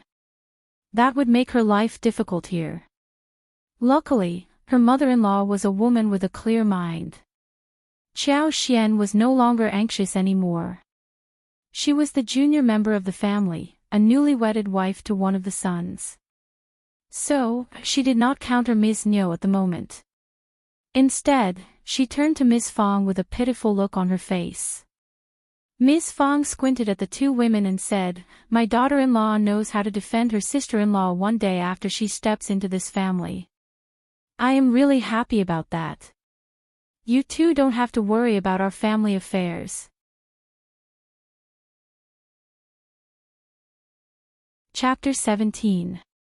Not a match with Ms. Fang. Ms. Niu and Ms. Mang threw an angry glare. Ms. Fang smiled again. "There is some misunderstanding between the cousins. What are you doing here babbling at my door?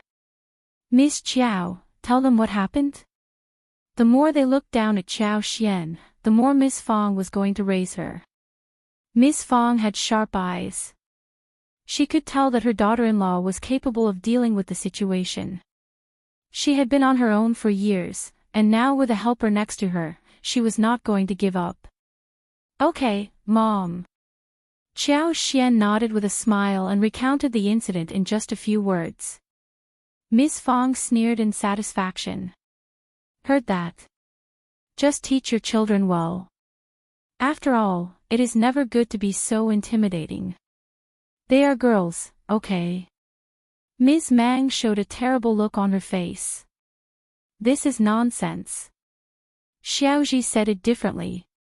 Ms. Niu was more clever than Ms. Mang. She glared at Xiao Tao Tao and said, "So it is Tao Tao's fault, isn't it?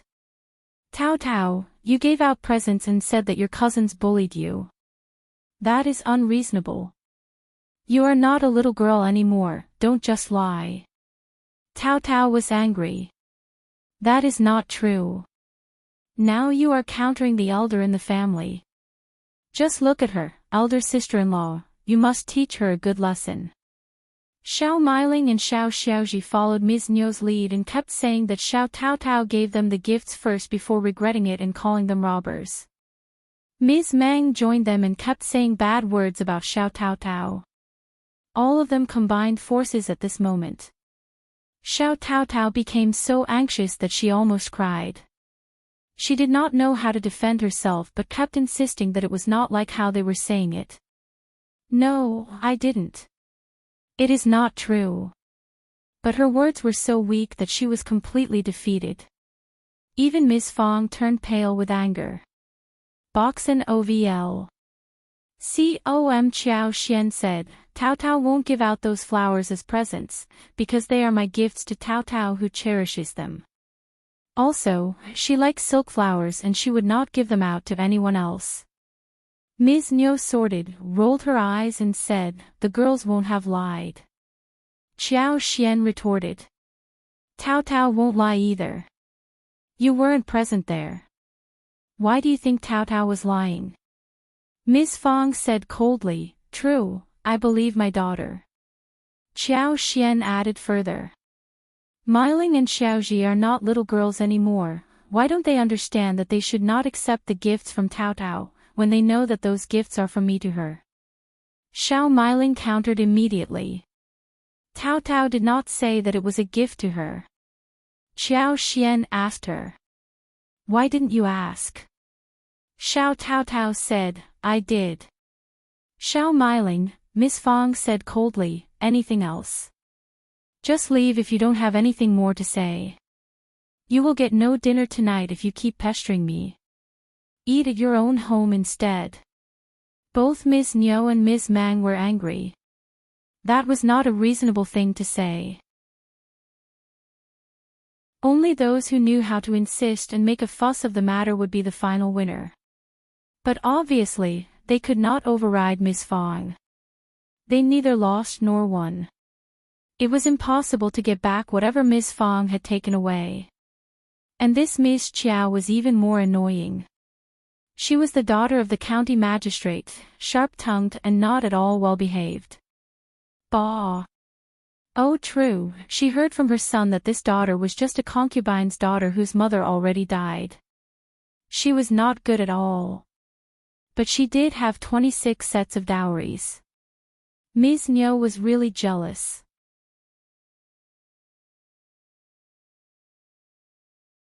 Chapter 18. Talking sense with them. Ms. Niu said ironically, you are really sharp-tongued, niece daughter-in-law, so good at talking. But you are a daughter-in-law, so I suggest that you should learn how to behave well. Look at Ms. Su, she is a good example for you.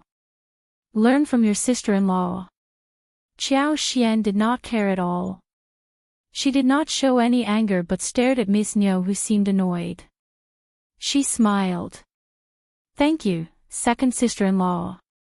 Ms. Niu got suffocated. Ms. Mang's eyes rolled as she shouted. Honestly, niece daughter-in-law, you can't just favor Tao Tao, not us. Shouldn't you be giving Meiling and Xiaoji gifts too? Ms. Niu's eyes brightened too. That was a way to cut in. She snorted sarcastically. True, niece daughter-in-law, you are not looking down at us and planning to give us nothing, right? Before Xiao Xian could say something, Ms. Fang countered. Of course not, when Ms. Zhang got married, you gave us no gifts either, right? There is no such rule here at our place, is there? Most of the rural families were poor, and it was already a big thing for a newly wedded bride to give presents to her husband's family, not to every other family member.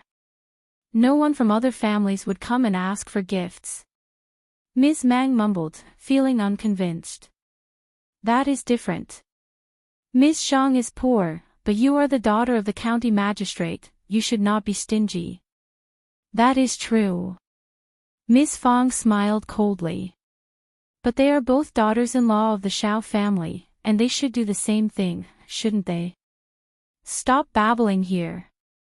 These greedy women always thought of tricks to get things for themselves. Ms. Niu and Ms. Mang saw that Ms. Fang were talking fiercely and unreasonably, and that they could get nothing good out of her, so they made a few complaints and left with their daughters. Ms. Fang mumbled. Damn women, Boxen OVL. Com. Xiao Tao Tao let out a sigh of relief and smiled brightly. You are excellent, Mom, fifth sister-in-law. You. Ms. Fang poked her forehead. Just watch carefully and learn from your fifth sister-in-law. Xiao Tao Tao smiled. I got it, Mom. Xiao Xian smiled too. Ms. Fang added. Just leave them alone. They are always shameless. If they dare to trouble you privately, just come to me. Okay, mother-in-law. Xiao Xian smiled. If they ever come to me again, I will try and talk sense into them. Ms. Fang understood what she meant by talking sense into them. She laughed and nodded happily. Very good. Ms. Fang turned around and continued to walk into the kitchen, where she saw Miss Su craning out her neck around the corner of the wall. Miss Su got startled, but could not hide fast enough when she was found. She forced a smile as she walked out carefully. Mom, I have just come out of the farmyard.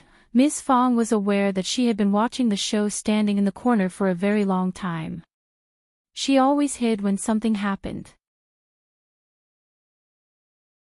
Whenever the other family members came to seek trouble, she always hid away, instead of stepping up and offering help. She knew pretty well what she should do. She was an obedient and down-to-earth person, who kept half of their earnings and gave half to her mother-in-law. She and her husband were not capable people, but they did save some money. She only cared for herself, her husband as well as her children, instead of anyone else. Miss Fong did not want to reveal her secret. She answered briefly and said calmly, "Wash your hands and come to help me in the kitchen." Seeing that her mother-in-law did not blame her, Miss Su nodded and answered yes.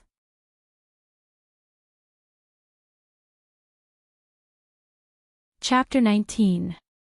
Unreasonable and wrong ideas. At first, they all assumed that it was the end of this errand.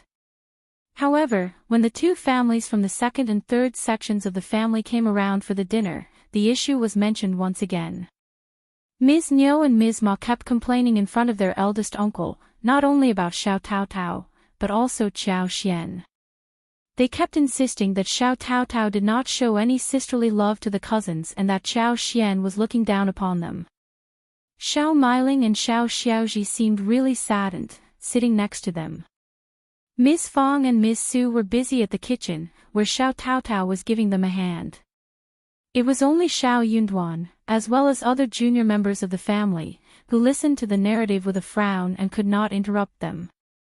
Both second uncle and third uncle were also helping their own family members in a seemingly concerned and kind way.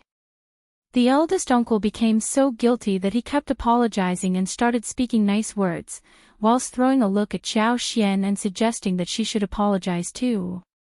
After all, Qiao Xian was his daughter-in-law, and a father-in-law was not in a good position to blame his daughter-in-law directly. Moreover, Qiao Xian was a newly wedded daughter-in-law, and he had no choice but to show her some respect. Qiao Xian understood her father-in-law's hints, but she ignored them deliberately. She truly felt that these people were so morally sick. It was so tiring that her father-in-law could do nothing about it. Eldest uncle became disappointed inwardly and he kept sighing. He was blaming his daughter-in-law inside his heart. Even if she did not understand his hint, she should have heard the complaints. She had looked down upon her sister-in-law and countered the senior members of the family. She should naturally feel ashamed enough to make apologies. What was she thinking? Boxen OVL. Second uncle said, "Brother, you should teach your children a lesson. They can't be so unreasonable, right? We are a family." The sixth son of the Xiao family could not help but laugh, after holding his words for a while.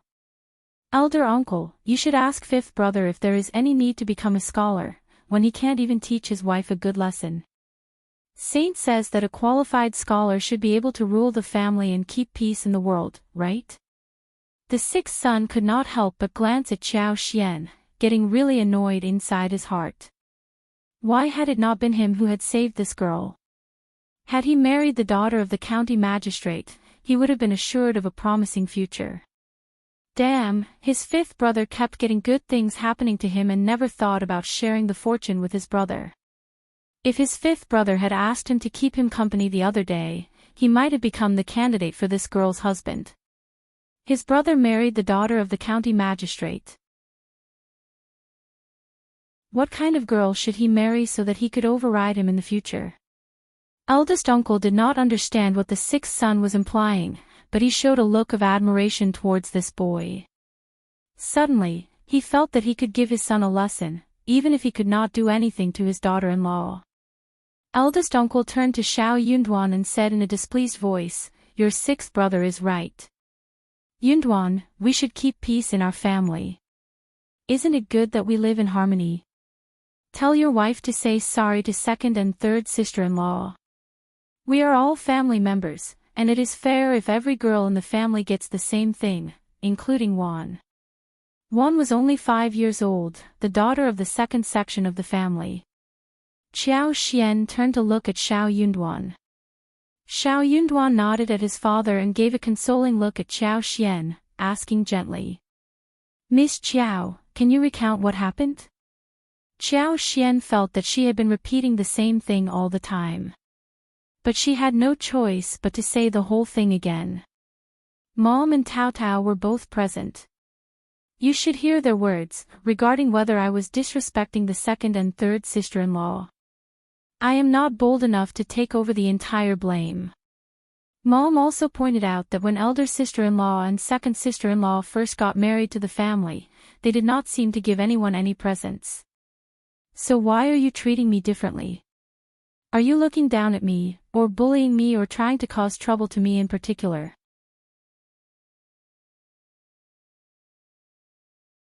Chapter 20.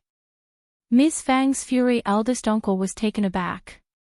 So were second uncle and third uncle as well as everyone else apart from Miss Niu and Miss Ma. This Miss Qiao was being so unfriendly to them. Eldest uncle could not utter a single sound. Third uncle had a hot temper. He struck his head and snapped furiously. I am your third uncle, and I can teach you a lesson. What attitude are you holding towards us? We are the senior members of the family. Brother, your daughter-in-law is indeed capable, isn't she? She doesn't think we are important at all. True. You are a daughter-in-law who doesn't respect senior members of the family. We will file a complaint against you, even when the county magistrate asks about it. Fifth son, what are you staring at? Teach your wife a lesson. Have you read your books in vain? Qiao Xian was about to say something when Xiao Yunduan shook his head at her slightly. I will get my mother here. Ms. Niu and Ms. Ma both panicked. They were about to stop him when a cry was heard. Qiao Xian had just taken out her handkerchief and sobbed. This is so unreasonable of you all. You are senior members, and you are bullying me unfairly. Why can't elder sister-in-law and second sister-in-law do what they want, but not me? Are you all looking down at me? What have I done to irritate you all? Qiao Xian turned around and ran into the kitchen. She was not in a position to argue with them, so she went to fetch her mother-in-law instead. Soon Miss Fang rushed out angrily and snapped at Miss Niu and Miss Ma. Shame on you. Have you decided to continue dwelling on this minor thing? My daughter-in-law has just been married to our family and you, the so-called senior members, are causing her trouble. You better have no daughter-in-law in the future, otherwise I will cause them trouble too. Ms. Niu and Ms. Ma, just tell me, what has Miss Qiao done so that she disrespects you all, only because she is not under your charge? You got your daughters to bully my Tao Tao and my daughter-in-law, damn you all. Bah. Boxen OVL. Eldest uncle's face flushed. He felt that he was humiliated facing the newly wedded daughter-in-law and his siblings' family. So he snapped. Just stop it, Miss Fang, we are all a family. Miss Fang, who was feeling so angry and annoyed inwardly, mumbled with a sneer. You think we are all a family, but they don't think we are. Otherwise they would not have caused trouble to our daughter-in-law. You. Eldest uncle got both embarrassed and annoyed. He had not expected this to happen. He had thought that when Miss Qiao made an apology, the whole thing would just pass. Then nothing like this would have happened. But Miss Qiao just did not want to give in. She could adjust her behavior as a junior member. She should not have countered the senior members. The whole family should be in harmony. Ms. Ma argued. You should give gifts to everyone, or you give them to no one. Miss Qiao is just unfair, and we are not to be blamed. True. Ms. Niu added, thinking that Ms. Ma was being clever for the first time as she hit the key point. Ms. Qiao only gives presents to Tao Tao and Qing, because she looks differently at us two families and doesn't regard us as her own. Qiao Xian blinked. Aren't we already two families? We are not one, isn't that what second sister-in-law said? Of course I prioritize my own family when I have presents. Since there is none left, no one outside the immediate family would get anything.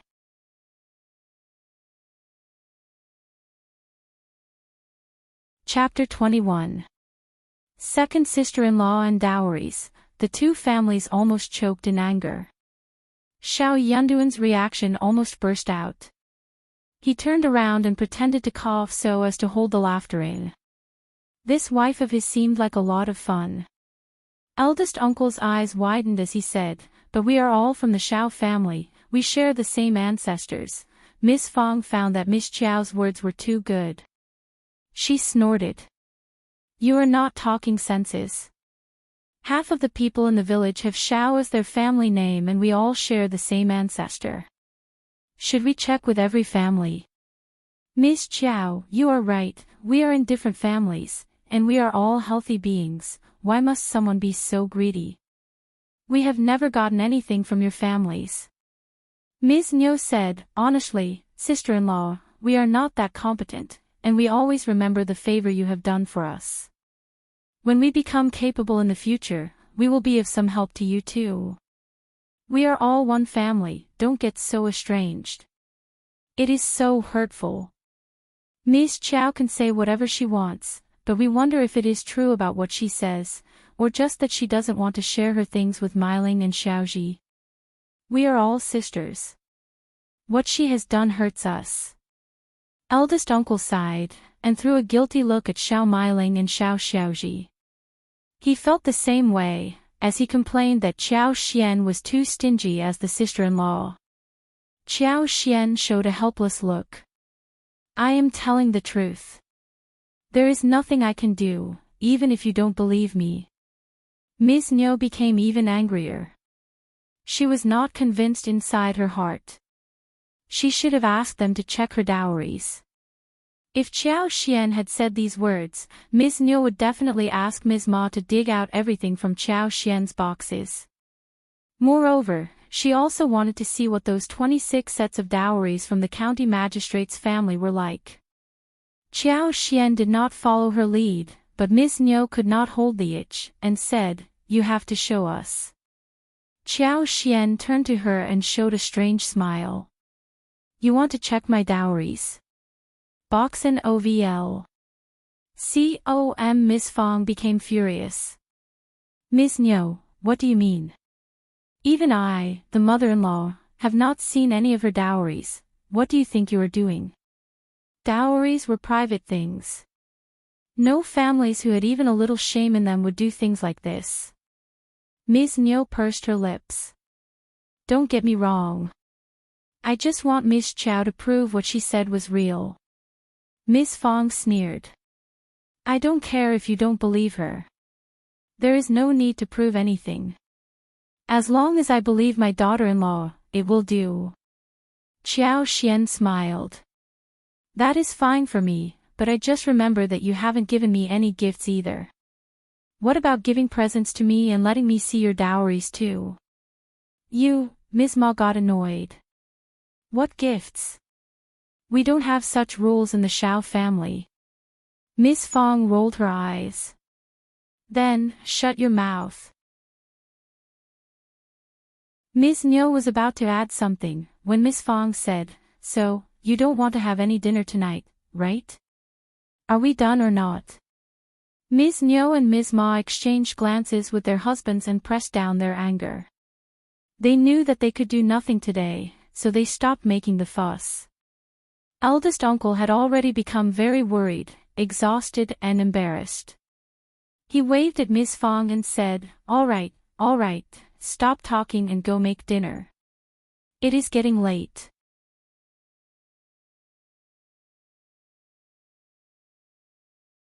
Chapter 22. Guilty Miss Fong had been used to eldest uncle trying to appease everyone in the past. She simply snorted and felt nothing inside her heart. She was worried that Qiao Xian would get bullied again, so she said to her son, "Yunduan, take your wife back to the room. I will tell you when it is time for dinner." Xiao Yunduan also did not have any interest in hearing them babbling any further, so he nodded. "Okay." Ms. Ma did not seem happy about this. She let out a fake smile. "Sister-in-law, you love your daughter-in-law, and don't want her to do anything." Miss Fong threw a superior look at her. My son is a cultivated talent, and soon he is going to take the village examination. He needs someone to take care of him. Ms. Ma thought of how her own son failed the imperial examination that he had attended with Xiao Yunduan. She became angry and glared at her. Both third uncle and sixth son were not looking good either after hearing this. Ms. Fang did not care about how they felt. She turned around and went into the kitchen. Xiao Yunduan and Qiao Xian went back to the room as well. The door closed and Qiao Xian let out a sigh of relief. It was quiet in the room. Xiao Yunduan looked at her and felt that he should say something. So he thought for a while and asked her. Are you okay? Qiao Xian threw a look back at him and smiled. I am okay. Okay. Xiao Yunduan had no idea how to respond to it. He did not know what to say next. Okay, good that you are okay. He paused and added. They are always like this. You can just stay away from them. Don't take what they say to your heart. If they go over the top, tell me your mom. Boxen OVL. Xiao Yunduan told her all this and gave a complicated look to Qiao Xian. It was really a difficult situation for her right now. Qiao Xian saw how he was behaving and burst out into laughter. She looked at him with her head tilted and teased him. You are feeling a little guilty. Xiao Yunduan was startled. He responded in a small voice as he moved away his gaze in an awkward way. I didn't expect that they were going to behave like this. Anyway, stay away from them. Qiao Xian let out an even deeper smile. You are worried that I will be bullied. It was a question, but Xiao Yunduan seemed to feel that she was saying that she was not at all scared and that she did not care about his concern. He felt a bit angry inside his heart, and he was about to reply when Qiao Xian nodded and said, Yes, you are right. I will stay away from them. In fact, she had no interest in those people. As long as they did not come to her causing trouble, she would not care about what they were doing. Teasing this man in front of her was a lot of fun.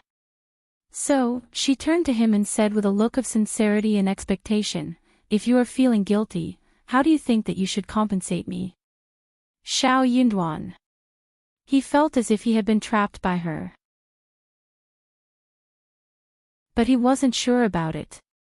The feeling of being both trapped and helpless in front of her arose inside him again. He answered in a muffled voice, when facing her gaze and this hard question. What do you want? Qiao Xian chuckled inwardly, thinking that this man was really so much fun. She inclined her head and thought for a while, smiling. What about taking me to the mountains tomorrow? To the mountains? Xiao Yunduan was startled. Her answer was beyond his expectation. She was the daughter of the county magistrate. What was she going to do in the mountains? He could not help but get curious. What are you going to do there? Take a walk. Xiao Yunduan. He felt as if he had become an idiot.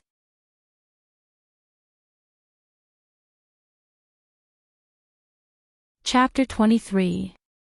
Xiao Yunduan's denial. Seeing that he was so flummoxed, Qiao Xian held her laughter and added. The mountains must have a good view. I just want to take a walk around for relaxation. Can you come with me? The most important thing was that she was going to study her superpower. After all, there were many plants in the mountains. Could Xiao Yunduan say no? Of course not. Moreover, she was blamed for a series of hardships today, and seemed to be so pitiful. I got it. Xiao Yunduan nodded and looked at her. Then he gave her a reminder. It is not an easy path to reach the mountain. There are plants with thorns, and the leaves are sharp as knives. Also, there are bugs and insects during this time of the year. You have to be prepared for all these. Oh, that is okay. Qiao Xian laughed. You will always be with me, won't you? Xiao Yunduan's heart skipped 2 beats. He suddenly flushed. He had intended to tell her not to talk like this, but then he realized that she was right. On this trip to the mountain, he was going to be by her side anyway, wasn't he?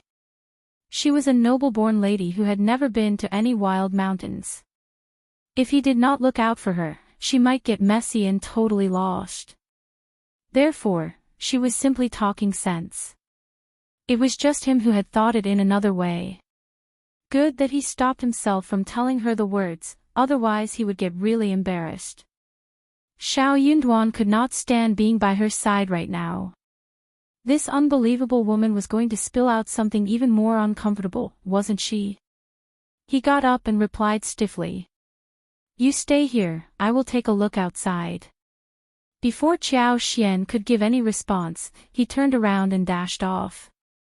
Boxen OVL. Qiao Xian covered her face and chuckled, as she saw the door close again. This man was so much fun. He only knew how to read. It seemed that she had developed some feelings towards him. Qiao Xian thought of how he calmly defended her when she was confronted by those annoying families. She suddenly felt that this man was actually very nice. Then she thought deeper.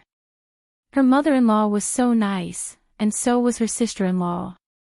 The elder brother, third brother and Qi were nice as well. So was the elder sister-in-law. As for her father-in-law, she could tell that he was a parent who loved to look good on the surface. It was a merit too. In this way, he was definitely not going to do anything shameful, like lecturing his daughter-in-law publicly. Actually, this kind of man was very easy to deal with. For example, when she was speaking so rudely to the two women just now, their husbands got so annoyed that their veins popped out. But what her father-in-law did was only to stare at her with a look of accusation, instead of doing anything more than that. This section of the Xiao family was really nice. Qiao Xian could not help but smile. The two families must have gotten tired of the argument earlier today. So they did not say anything more at dinner.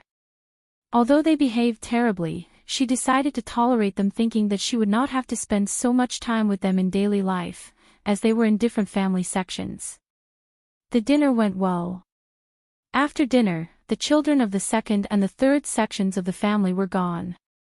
But second uncle, Ms. Niu, third uncle and Ms. Ma remained there.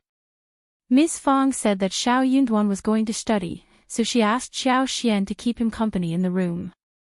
The elders who stayed back at eldest uncle's home started to chit-chat. They kept mentioning that he should watch out for Qiao Xian, because she was going to bring trouble to the family, etc. Eldest uncle became really guilty after hearing those suggestions. He nodded constantly in agreement.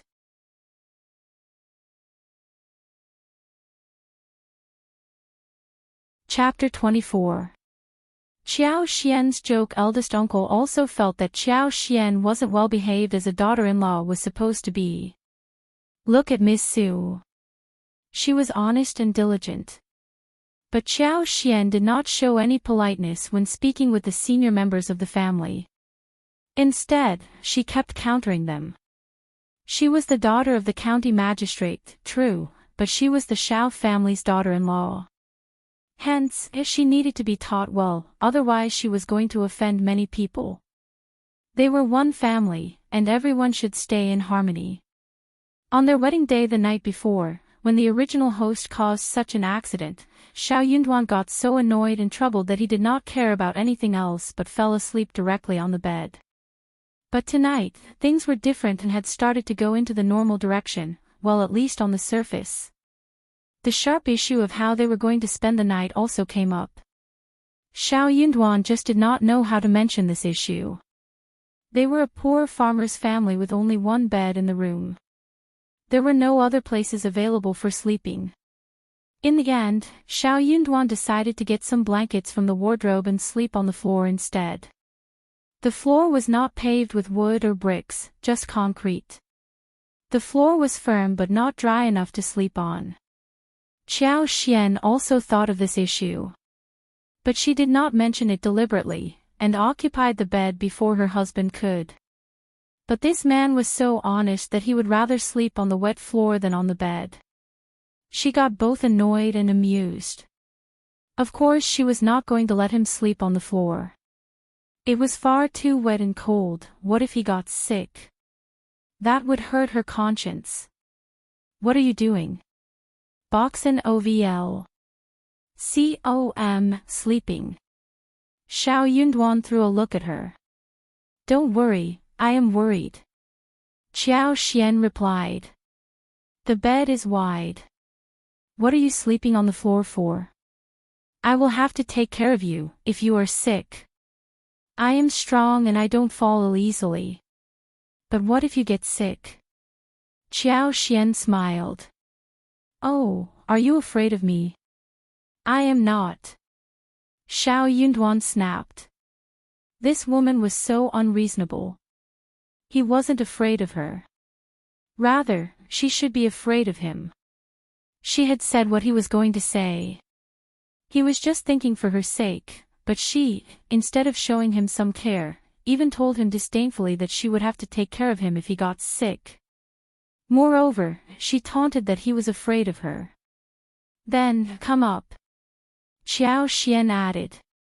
We spent the last night together, did we? Xiao Yunduan. Yes, they did. So any more times would not make any difference. Xiao Yunduan got startled. He did not know how to reply to her. Qiao Xian was amused. This man was so tangled in his own thoughts.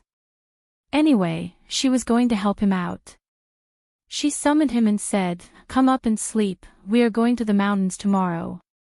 Xiao Yunduan's heart skipped 2 more beats. He flushed and almost tripped over. He opened his mouth, thinking that this woman simply did not know how to talk properly. Come up and sleep, that was not something to be said so casually. But it seemed right too. She looked natural and calm in every way. She was just making a statement, rather than meaning anything more than that. But he was the one who kept thinking about strange things. Xiao Yunduan knocked at his head, thinking that he must have gone mental. He squinted and saw Qiao Xian staring at him curiously. She had seen how he just behaved. Xiao Yunduan became so embarrassed that he wished that he could go deep into the ground and disappear. But he gave up when he had already come to this step. Xiao Yunduan coughed and calmed himself, as he walked straight to the bed. But the way he walked made Qiao Xian almost burst into laughter.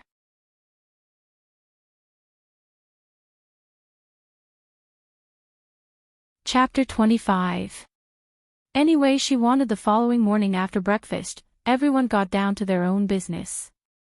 Xiao Yunduan told his mother that he was going to take Qiao Xian for a walk in the mountains. Miss Fong was very happy. She nodded and said, showing an affable smile, all right, just go and take a walk, but don't go deep into the steep mountains. Take good care of her, so she won't trip or something. His mother looked gratified and satisfied. She even looked as if she understood everything. That made Xiao Yunduan feel a bit speechless. He would like to give an explanation but did not know how to make himself look less suspicious. So he gave it up eventually. Anyway, she wanted. As long as she was happy. With a bamboo basket in hand, Qiao Xian was very happy on the way. She hopped around and smiled, looking around and showing admiration as she observed the surroundings with a pair of beautiful eyes. It was the best time of the year, flourishing and full of plants. The landscape in the mountain was really attractive and beautiful. They had walked for more than half an hour, when they came to a forest filled with bamboo and trees. The valleys were large and broad, with gentle hills and trees, flowers blooming around. There was a clear river flowing at the feet of the mountain, with water gurgling and birds chirping from the tree branches. Among the flourishing forest, Qiao Xian suddenly felt a sense of vibrant life, which made her feel rather joyful. It is so beautiful here. Xiao Yunduan thought that she made such a sound because she, who was born in a noble family, had never seen such a forest before. Maybe she found it exciting, it being her first time. He found a dry rock and sat down, answering her casually with a single yes. As Qiao Xian was looking around in admiration, she again smiled. There must be many mushrooms at this time of the year. They are always so fresh and tasty, I want to take some home. Boxen OVL. Xiao Yunduan threw a look at her, thinking that she had never been to the mountains and knew nothing about what was going on in the woods.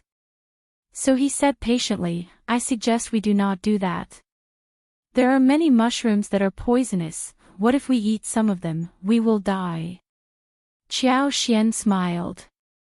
But I know which kinds we can pick. They should be fresh and safe. She had just made an attempt, and with her superpower, she was able to tell which mushrooms were poisonous, and which were not, including those types that they did not know about. Xiao Yunduan did not believe her. He said seriously, I am not joking with you. We shouldn't do that. Qiao Xian pursed her lips. Why not? Let me tell you, I was born to be sensitive towards different plants.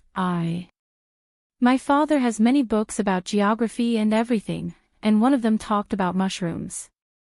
I remember the contents well.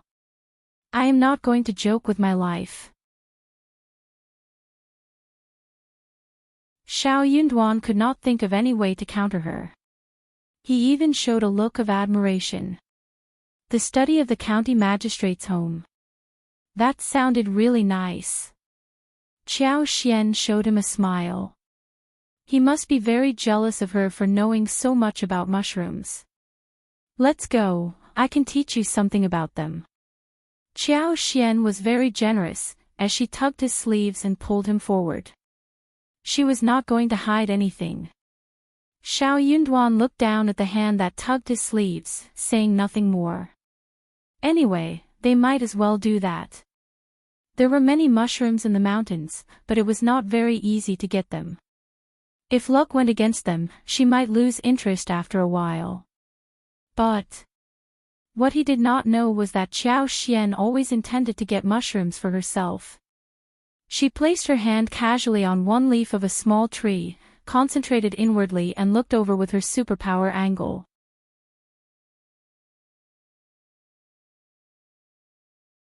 Chapter 26. No need, she did not stop looking until her superpower sight covered many kilometers. That made Qiao Xian both surprised and happy, because the range was not fixed. She could clearly tell that when her superpower grew stronger, she was able to expand the range. Her superpower could grow, especially when it came to the season in which all matters were growing and everything was flourishing. In this environment, her power grew fast too.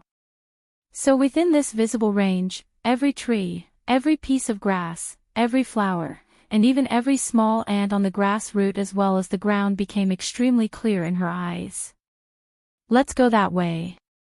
Qiao Xian pointed into one direction with a smile, and took Xiao Yunduan there. Xiao Yunduan saw that she was so delighted, and decided to follow her lead rather than disappoint her. Soon they found one bunch of grass mushrooms under one tree. The mushroom had gray-brown umbrellas, and the stems were thick, white and tender.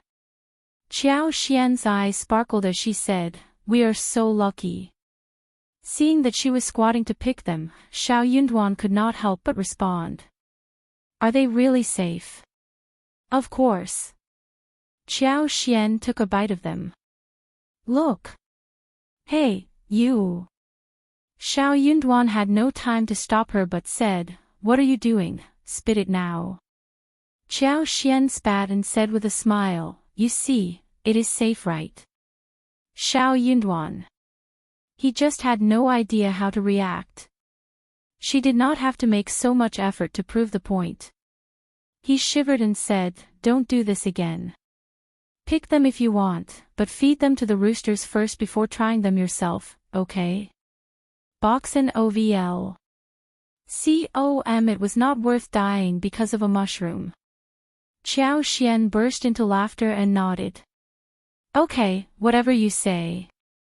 Xiao Yunduan looked at her and wondered why she did not accept his advice. Xiao Xian waved at him. Come and help me pick some.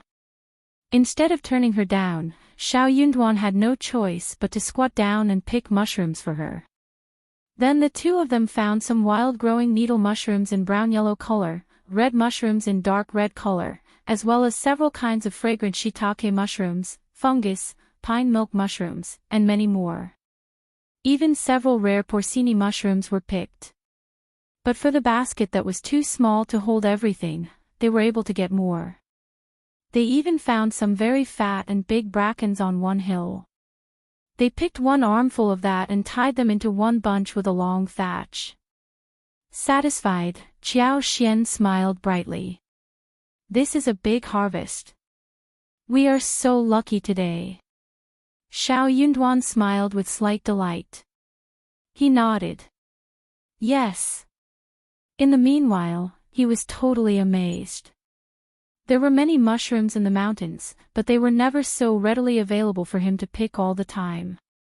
They were just so lucky. The two of them were just about to head home, when they ran into Xiao Xiaoqi and Xiao Taotao who were strolling in the mountains. Fifth brother, fifth sister-in-law. The brother and sister waved at them, running at them joyfully. Qi, Taotao, what a coincidence to run into you two. Xiao Xian's eyes brightened. Xiao Xiaoqi scratched her head and smiled. Yes, I put some traps down in the mountains the day before, so I am here to check to see if I caught anything. Fifth brother, fifth sister-in-law, you have got so many mushrooms, and even bracken. Xiao Xian smiled. Those mushrooms are all so tasty, and so are the bracken. We are going to have a feast tonight. Xiao Taotao was as worried as her fifth brother. She could not help but ask. Many mushrooms in the mountains are not safe to eat. What about these?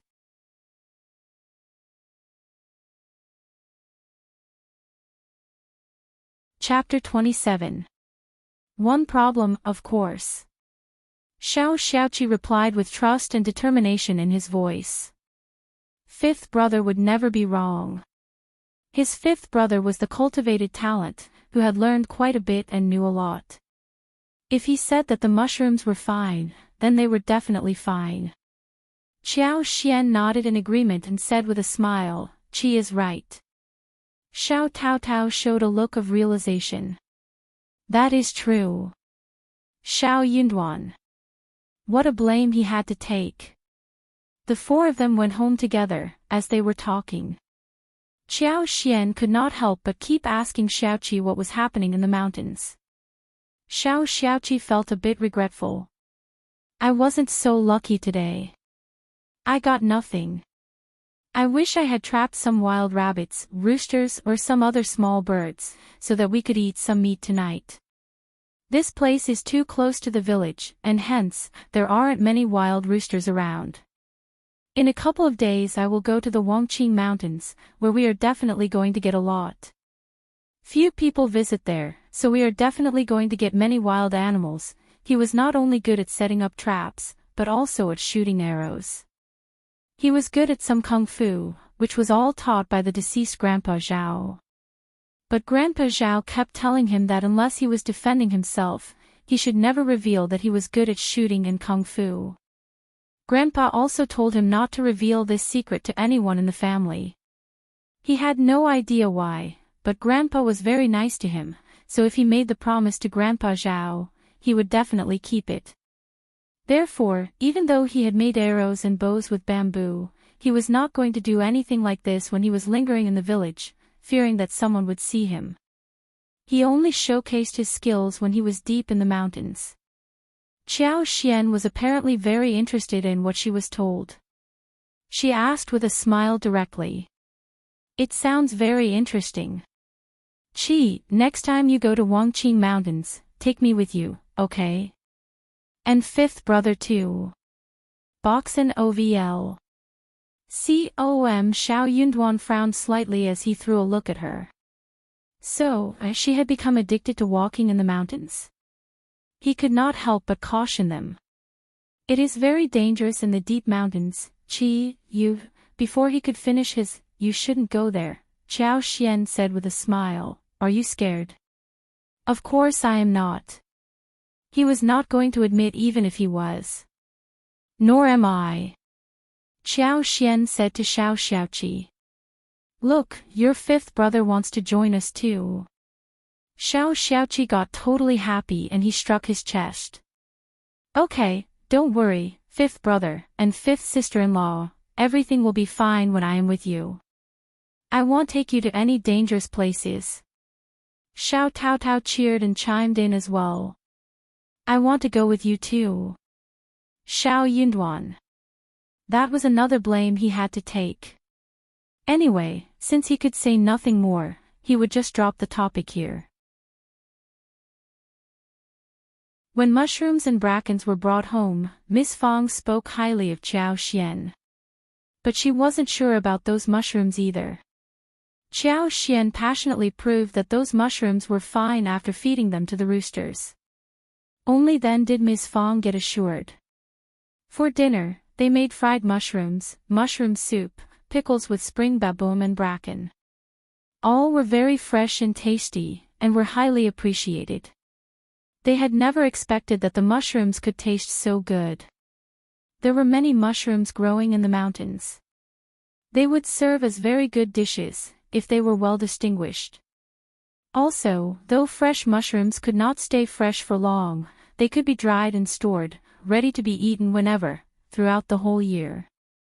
Therefore the following day, the interested Xiao Xian, together with Xiao Xiaoqi and Xiao Taotao went into the mountains again. Xiao Yunduan had no choice but to follow after. It was another day full of harvest. Within half a day's time, mushrooms, brackens and wild bamboos filled up their hemp bags. It seemed as if those mushrooms did not have to be found, but appeared right in front of their eyes directly. They could find the mushrooms wherever they wanted. Both Xiao Xiaoqi and Xiao Taotao were cheerful. "We are so lucky today." True.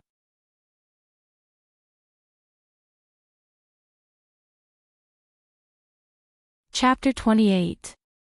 Admiration and delight. Xiao Yunduan could not help but nod in agreement. They were indeed very lucky. As the four of them returned home, Miss Fong and Miss Su did not suspect the safety of mushrooms as they already witnessed what happened the day before. So they got the dustpans to hold the mushrooms and dried them out on high places. When it came to brackens, they cut off the head and bottom, put them in boiling water before placing them into the clear water, after the brackens were taken home. Those coin-size and finger-size bamboos needed to be peeled. So the women sat together to peel off the shells. As they were busy with all of these, Ms. Niu came to visit them with a look of smile. She was thinking of some plans the moment she walked in. Seeing that Miss Fong and Xiao Xian were peeling the bamboo, she instantly lost interest and said with a smile, "Oh, these bamboos are too thin to have their shells peeled off. It is so exhausting to do this work. Are you tired?" When she heard that some people of the family came home from the mountains with large bags of things, she just came to see what they had got. But the things in front of her were beyond her anticipation. Miss Fong threw a look at her and said casually, "That is true, children are just having fun with it." Ms. Niu sounded as if she did not like any of these, but as she saw those peeled, white and tender-looking bamboos lying in the basket, she smiled and said, "Qi and Tao Tao are so diligent. I will have some to take home for a taste." But suddenly, a pair of hands stretched out and took away the whole basket instantly. Xiao Xian stood up with a basket and smiled. "Mom, should we also boil bamboo in the water?" Ms. Niu failed to get the basket and turned a bit dumbfounded. She looked so silly as she was frozen in her posture. Miss Fong laughed and nodded at her. "Yes, but don't do that, you will burn your hands. Miss Su, you go and do it instead." Miss Su nodded and took over the basket. She had also been a bit anxious seeing that second sister-in-law was trying to get the basket. That woman was never going to spare any courtesy and would have taken the whole thing away. Box and OVL. Those bamboos were very tasty, even though they were covered with thick shells. They had spent so much time peeling them, and she would feel so bad if second sister-in-law took them away for free. But she did not dare to stop that woman. Luckily, her sister-in-law took action. Miss Su could not help but admire and feel happy. Miss Nyo got so annoyed that she snorted. "Miss Chiao, you are so stingy. We are a family, why are you defending your bamboos like this?" Chiao Xian showed an awkward smile and said, "It is so exhausting to peel these bamboos, I am not that generous to share them. Second sister-in-law, if you want to eat them, you can go to the mountains to pick them yourself, it is not that difficult." Chiao Xian was not a stingy person, but she did not want to share her spoils with Ms. Nyo, who was snapping at them, simply trying to take advantage of them. "Ms. Nyo." Miss Fong chuckled. "Yes, that is true. They are not expensive things. They are available everywhere in the mountains. Just go and pick them if you want to. There are so many of us in the family. These are only enough for 2 meals. We can't share them, okay?" Ms. Nyo snorted. Stingy people. She did not care about these no-taste bamboos. She just wanted to take advantage of them. She did not want to continue to care about these bamboos. But she had stepped into the family, and she believed that she needed to say something. Ms. Nyo rolled her eyes and suddenly smiled. "Miss Chiao, tomorrow is your return to bride's home day. Have you got your presents ready? Tell me what you are going to take home. I can help you with some ideas."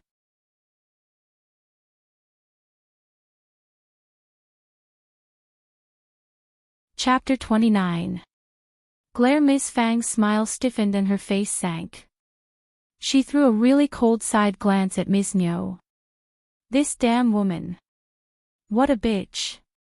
She just picked those words which they did not like to talk about as if she could benefit something out of it. Miss Fong could not help but feel regretful and nervous. She should have discussed with Chiao Xian and Xiao Yunduan about the return to Chiao Xian's family yesterday, but she forgot about it after having a row with her husband. She really had no idea what she should do about the trip. She started to think carefully and decided to turn to Chiao Xian instead.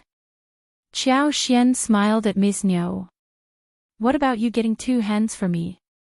My father and his wife would definitely love it." "In your dreams. My hens are still hatching eggs. They can't possibly be given away as presents." Ms. Nyo glared back at her. Chiao Xian shrugged and uttered a small "oh" sound. "Then why are you asking for the information, if you are not sponsoring it?" Ms. Nyo again said sinisterly, "But you have hens, don't you? You can give some of them to your family, right? But I don't think that hens are enough for the return trip, right? Elder sister-in-law, it is time for you to back up Yunduan and the Xiao family. You should never be stingy about this, right, Miss Chiao?" Ms. Nyo was trying her best to turn the family members against each other. Of course. Miss Chiao is a kind, understanding and family-favored person. We are going to do everything we can for her. Miss Fong glared at her, feeling both angry and irritated. What was going on? But she did not dare to say anything as she looked at Chiao Xian. If she countered Ms. Nyo, then she would probably annoy Chiao Xian, who might assume that she would overthink her intention. Boxen OVL. COM. Chiao Xian smiled at Miss Fong gratefully. "Mom, thank you for your kindness.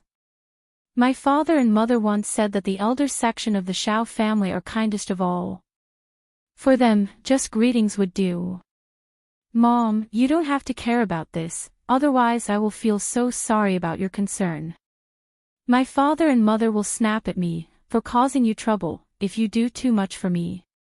Officer Chiao was a very selfish person with the intention of going upwards. He did not care a thing about Chiao Xian. As for Madame Chiao, well, she was very happy that Chiao Xian had married into a farmer's family. She did not care if she was bringing back any presents. As a matter of fact, Xiao Xian had not even thought about returning to her own family. She would rather go back with nothing in her hands. Her family would not help her even when she was in trouble. If that was the case, why should she care about them? Miss Fang felt warmth attacking her heart. She felt slightly more assured as she responded anxiously. Okay, that is good, that is good. Xiao Xian turned to look at Ms. Niu and smiled. Don't stand there, second sister-in-law, come and help us peel the bamboo. Ms. Fang felt so happy at this moment that she sneered. True, you are so free, why not come and help us peel the bamboo? Ms. Niu felt quite jealous and showed a false smile. I am not free at all, I need to go home. She was so angry that they had such good luck. How did the Chow family end up being related to them? She could not help but start to complain about her son. Her second son could do nothing, but her fourth son, who she believed to be smart, just did not want to go to school and study. He said that he would reap the harvest rather than go to school, where he felt a headache attacking him. The elder brother was always taking care of his younger brothers and their families. If he had been willing to study, the fifth son of the family would have been squeezed to nowhere by this point.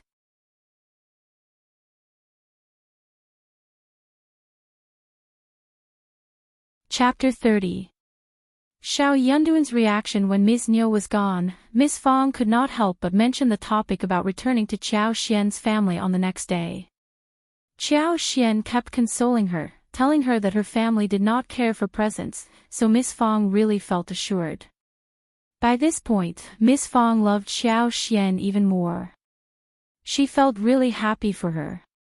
The next morning, Xiao Yunduan took Xiao Xian back to her family. There was no wagon in the village, so they spent 20 wen in borrowing a bullock cart to ride back. Xiao Xian had not prepared any presents. She decided to buy some on the street. She did not want to give away the arrogant roosters and fat hens which she had been feeding for 2 days, let alone the efforts done by Ms. Fang and Ms. Su earlier on them. Ms. Fang decided that they should go to the street to buy some stuff, when she truly could not find anything at home to offer. She gave Xiao Xian 2 liang. That was what she had saved till this point from her private earnings. They just could not save any money openly. The other 2 sections of the family were all staring at the savings. But for Xiao Yunduan, who was going to school, she would not have any private money either. Xiao Xian had not intended to take it, but she accepted it when she failed to turn down the kind offer. As they walked into the county, they bought 4 boxes of pastry, 2 jars of rice wine and 2 boxes of tea leaves. Those were very ordinary things, and were cheap. Xiao Xian intentionally bought some beautiful wrappings to repack them. Box and OVL. So, every present looked really amazing and expensive. Xiao Yunduan was totally dumbfounded. Seeing her achievement, Xiao Xian could not help but feel that she had taken revenge, when she thought of how Madame Qiao was going to react to that. Before we go there, I have a few words to share with you. Anyway, as long as they arrived at the Qiao family, all the evil inside the mansion would be revealed in front of him. Madame Qiao, her lineal sister, Qiao Wei, and her second sister, Qiao Ko, as well as concubine Du, would definitely laugh and sneer at her. They might even humiliate her as well as her husband, Xiao Yunduan. She decided to give Xiao Yunduan a warning before he entered the mansion. Xiao Yunduan was surprised, but not that surprised after all. He was a cultivated talent and had more knowledge than the others. He clearly understood the conflicts that were bound to exist between the lineal mother and the concubine's children. When Xiao Xian was rescued by him, he had found it to be very strange as to how there could be no maids next to this noble lady when she fell into the water.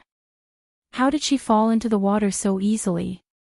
But he did not delve deep into the reason, when right afterwards, their wedding happened. But hearing what Xiao Xian said, he suddenly felt that everything made sense. No wonder the marriage went on so easily. Madame Chiao was hoping that Xiao Xian could marry a farmer's son. He was a cultivated talent, but there were many talents out there, and Xiao Yunduan never believed that he could make it through all the imperial examinations. He might remain as just a cultivated talent for the rest of his life. No wonder Xiao Xian committed suicide on their wedding night. Xiao Yunduan suddenly felt sorry for Xiao Xian and threw a sympathetic look at her. She wasn't living an easy life either. We are not going to be received well today, but don't take any of their words to heart. We won't have much communication with them from this day on. We can just get the ceremony done as soon as possible, and can go home soon. Okay. The couple held a very strange conversation, which did not make them look like a newlywed couple on their way back to the bride's home. The couple came to the back street of the county mansion with gifts in each of their hands. No one was there to greet them at the door, which didn't even open until a long while later. Even the housekeepers, and a few aunties were nowhere to be seen, let alone the master. The door was opened, as a lazy sound of "Second Miss and Second Sir's son-in-law are back here." Then the sound disappeared.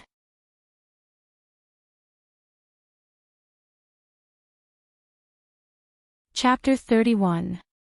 Madame Chiao's cold glance. There was no one guiding them on the path. Xiao Xian, even on the trip back to her own family, received ignorance and coldness.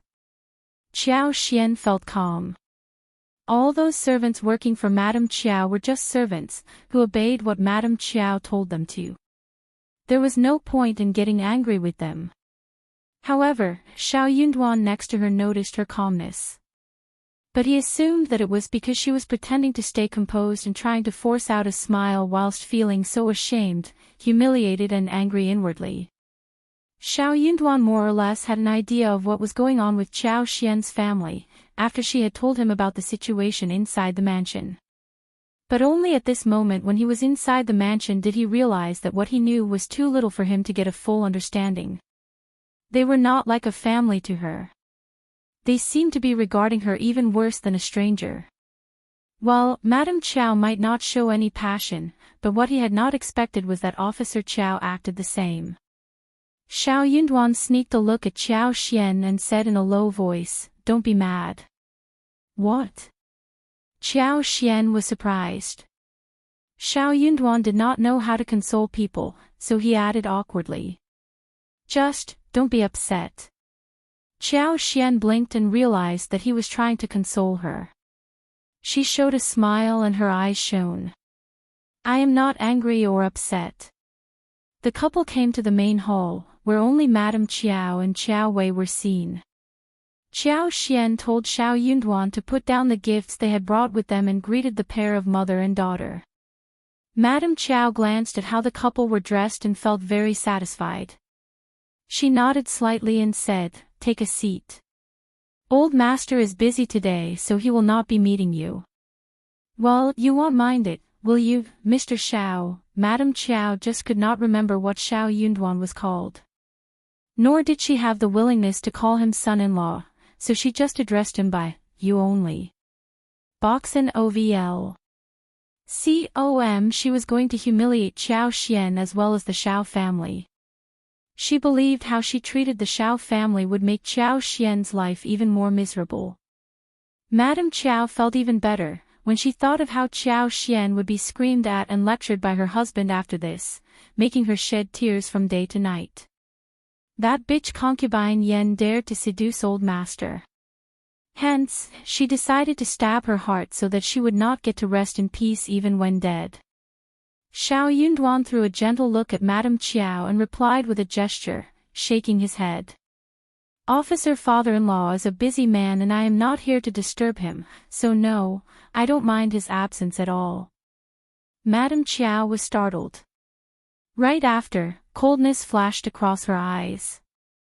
A busy man. He was just a county magistrate who had no business at all. Xiao Yunduan was being ironic, wasn't he? Did he do that on purpose or not? She had thought that this son-in-law was a dumbass, but it seemed that he did know how to talk. Madame Chiao did not show any weakness but smiled. You are a scholar, aren't you? No wonder you know how to talk. Xiao Yunduan lowered his head slightly and said, "Thank you for your compliment." Qiao Wei sneered, "Compliment? He did not deserve any compliment. He was speaking so highly of himself." They were just talking, when Concubine Du and Qiao Ko arrived. Concubine Du did not appear until Madame Qiao showed up first. She always used to compete with Concubine Yen. Madame Qiao had signed a lifetime contract with Concubine Du, so Concubine Du obeyed whatever Madame Qiao said. She liked to flatter Madame Qiao in every possible way. Qiao Ko, the daughter of Concubine Du, was also Qiao Wei's follower. She served her as if she were her maid. During the past few years, the mother and the daughter lived a good life at the mansion. At least they were always well fed and were given a lot of things on the side. So when Madame Qiao held such a deep grudge against Xiao Xian, that pair of mother and daughter would only show even deeper grudge against Xiao Xian. "Greetings, Madame Qiao." Concubine Du and Qiao Ko greeted Madame Qiao happily and then took the seats opposite Xiao Xian and Xiao Yunduan.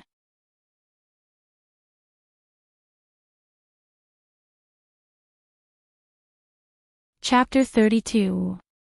Qiao Ko smiled. Qiao Ko threw a look at Xiao Xian and then chuckled, as she said with interest, "Sister, you are dressed very uniquely.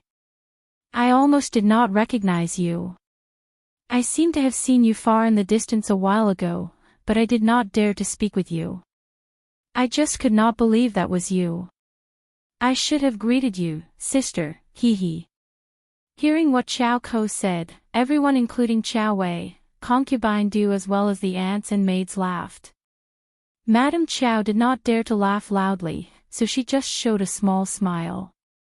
Xiao Yunduan threw a look at Xiao Xian, feeling both angry and sympathetic. He subconsciously clenched his fists, and suddenly, he felt a thought attacking his head. There was going to be one day, when he was going to make her prosper like never before, so that these people would not demean her in this way. Now that they had made the trip back to her family's home, they did not have to stay and get humiliated here anymore. Xiao Yunduan was about to ask for leave, when Xiao Xian smiled at Qiao Ko and said shyly, "It is my biggest luck that I have become the Xiao family's daughter-in-law. I am very happy already. But you, my sister, you are beautiful and have a good personality. I believe that you are going to marry some noble family. If that day comes, do try to give me a boost." Qiao Ko was just 1 year younger than Xiao Xian, and she was old enough to get married. Officer Qiao was transferred to this place from the capital, and he had been seeking for a good official position in the capital these 2 years, so that he could return to the capital after 2 years' seat in the office. In the capital there were a number of noble people and young masters from some princes' families. The Qiao family were not supported by any strong background, but if they tried hard, they might be able to get connected with some marquee families. Also, there were families who were worse than the Qiao family that got connected through marriage with noble families. It was a matter of destiny that could not be stopped in any way. What Xiao Xian said hit right on Concubine Du and Qiao Ko's hearts. Those were nice and auspicious words that everyone loved to hear. Concubine Du and Qiao Ko suddenly felt so happy and went into a good mood. They could not help but show a proud smile. Qiao Ko became even more proud. She was both arrogant and bashful, as she flushed and let out a light snort. Suddenly, she felt that this sister of hers was better behaved than before. But neither of the women noticed that Madame Qiao was displaying a cold look. Boxen OVL. Qiao Wei was not as introverted as her mother. She sank her face and threw a cold look at Xiao Xian, as she sneered. "What do you know about noble families? Just shut up if you know nothing." Both Concubine Du and Qiao Ko's smiles stiffened. Concubine Du's face changed as she said quickly, "True, Elder Miss is right." "Second Miss, please don't make this kind of joke anymore." Qiao Wei was the lineal daughter, and her brother was working at the literati house in the capital and the only son of Officer Qiao. Madame Chow's own family was not bad either, and she had been spoiling Chow Wei, who had become selfish and dominating and always held a grudge against a lot of people. No one knew that better than concubine Du Chow Wei was already engaged. Her fiancé was the youngest son of the cousin of Marquis in the capital. But the Marker family was already separated. Even if they were still a whole family, cousins and brothers were not much connected at all. It was already lucky for the Chow family to have such a marital connection. They were not a real Marquis family, but at least they were a little connected. Now that Chow Xian was saying that Chow Ko would be able to marry someone at a higher position, Chow Wei could not stand that thought. Concubine Du got very frightened when she realized this point.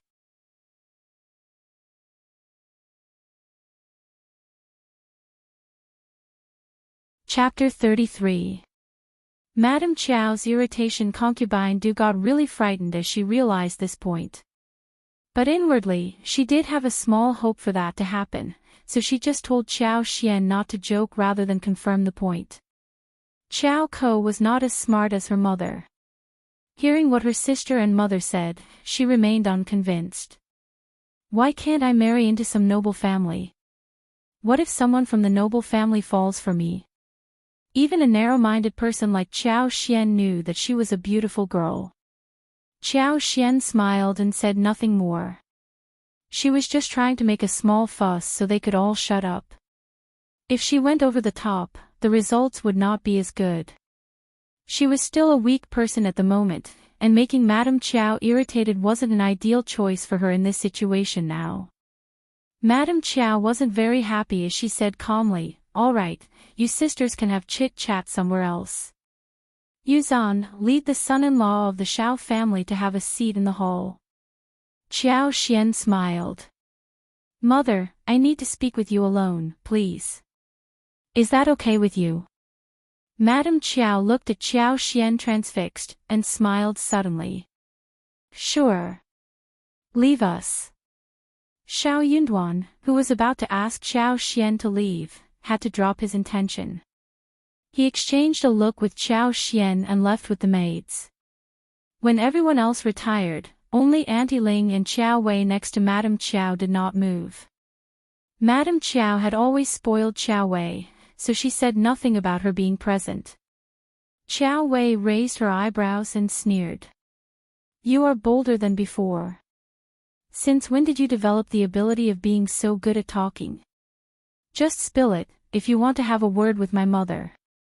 Chow Xian inhaled and said self-mockingly, "I have nothing to fear when I end up being in this situation.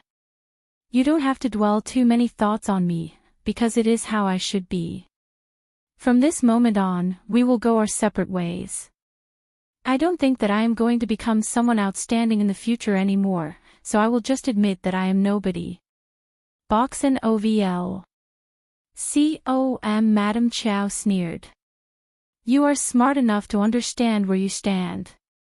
She felt both proud and happy, and she suddenly did not seem to feel that Chow Xian was so annoying anymore.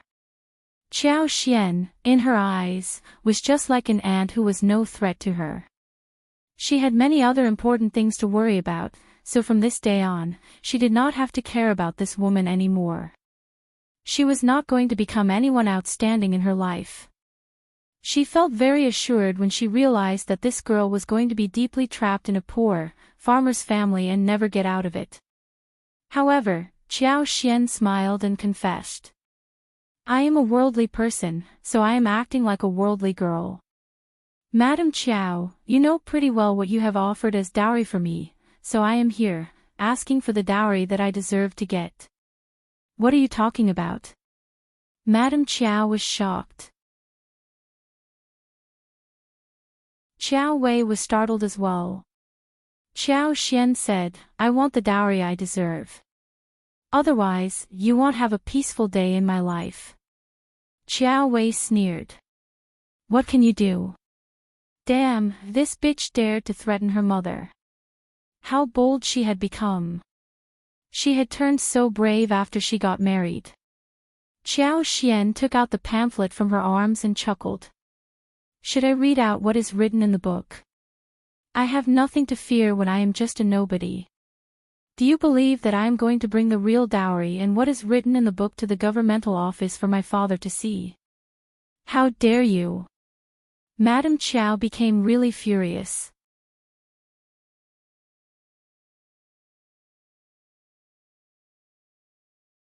Chapter 34. Humiliation. Chow Xian said nothing. Madame Chow got so angry that she started to breathe heavily, glaring at Chow Xian. Chow Wei got annoyed too and snapped. If you dare to do that, Dad will punish you. Chow Xian smiled and said calmly, so what, elder miss? You, Madame Chow got stuck in words as well. True, so what? The bare feet people were never afraid of those with shoes, and Chow Xian was the former. She was not afraid of losing face, but they were. If she did put forward that to the governmental office, the old master would be absolutely humiliated, so would she. By that time, the old master would blame her for what she had done. Madame Chow clenched her teeth. What do you want? Chow Xian smiled. I told you, I want the real dowry I deserve. Madame Chow, just get the money equal to that, okay? In your dreams. Chow Wei snapped. Shame on you. Madame Chow sank her face and said after a while, you are old master's daughter, and you should get some benefits. 50 liang, and seal the note, no more requirements in the future, otherwise you will be punished. Chow Wei got startled. Mom, box an OVL. COM. Madame Chow turned to Chow Wei who shut up and glared at Chow Xian. Chow Xian smiled. That is so little, Madame Chow, I need 500 liang. Chow Wei screamed. You are a robber. Madame Chow also became annoyed and laughed angrily. Who do you think you are, worth 500 liang? 100 liang, or no deal. 400 liang, and nothing less. I am Officer Chow's daughter. 300 liang, and that is all. All right then, 300 liang will do. Chow Wei felt as if her heart had broken. Mom, how can you say yes? 300 liang, she isn't worth that much. Madame Chow patted her hands and sneered. Just pretend as if we were buying some things and donating to the temple. As long as she leaves us alone. Chow Wei was not convinced. She glared at Chow Xian, feeling as if a part of her had been ripped off. Well, she was more selfish than her mother anyway. 300 liang was enough to buy a set of excellent jewelry for herself.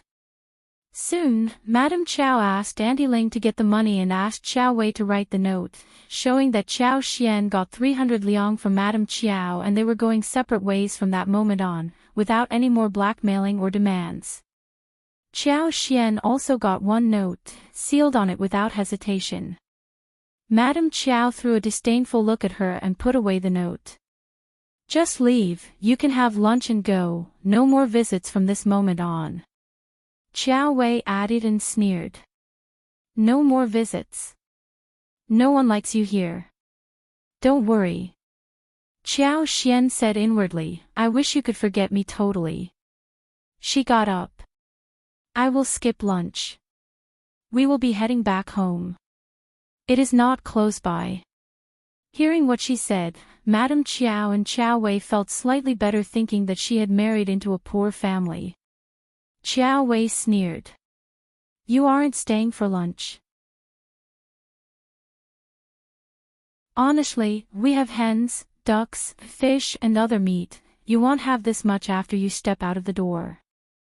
No, thanks. Chow Xian had no interest in arguing with her over some unnecessary things. She joined Xiao Yunduan and together, they left the mansion. In the mansion, Chow Wei was still very unhappy about giving away the 300 liang.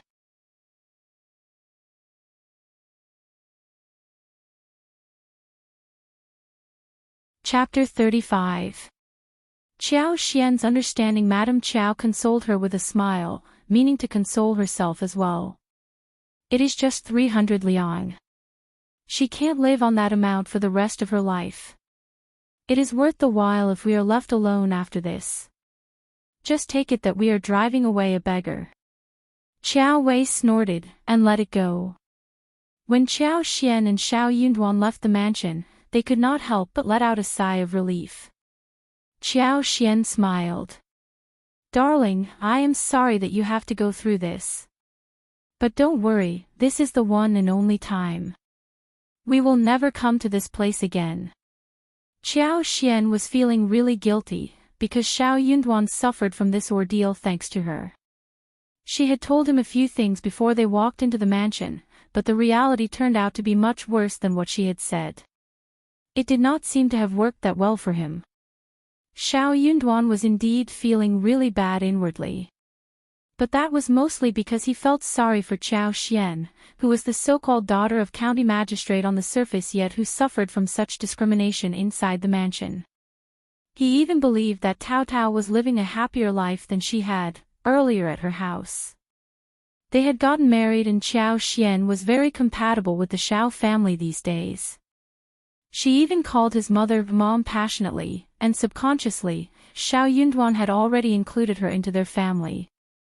Seeing that she was bullied, he became not only compassionate but also angry. But she was still trying her best to console him at this moment. Xiao Yunduan felt heat attacking his heart as he looked at Qiao Xian. I will definitely make it to the recommended man next year at the village examination. Qiao Xian was confused. What? Why are you saying this now? And the year after that, I will make it to the advanced scholar. What? Boxen OVL. COM, at that time, no one is going to look down at you anymore. Qiao Xian finally understood what he was saying. Suddenly, she felt a stream of warmth flowing past her heart, as she looked at Xiao Yunduan in astonishment. She had thought that the most Xiao Yunduan would do was not blame her, and might hold some grudges inside. After all, he had been humiliated for no reason. No one would be able to stand that. Moreover, he was a scholar, who cared more about manners than the others. Unexpectedly, however, he was making a promise to console her. This kind of consolation consisted of no sweet words or gentle sentences. Instead it was filled with penetrative strength, just like the sunshine that melted the ice and snow. For some reason, she felt even more confident in this way. She smiled brightly. I am sure you can make it. A man like him deserved to get happiness in his life. He should be given a promising future to become a recommended man and an advanced scholar. Xiao Yunduan showed a rare smile as he nodded. Let's just leave. Okay. Since they were in the county, Qiao Xian decided to bring some stuff home.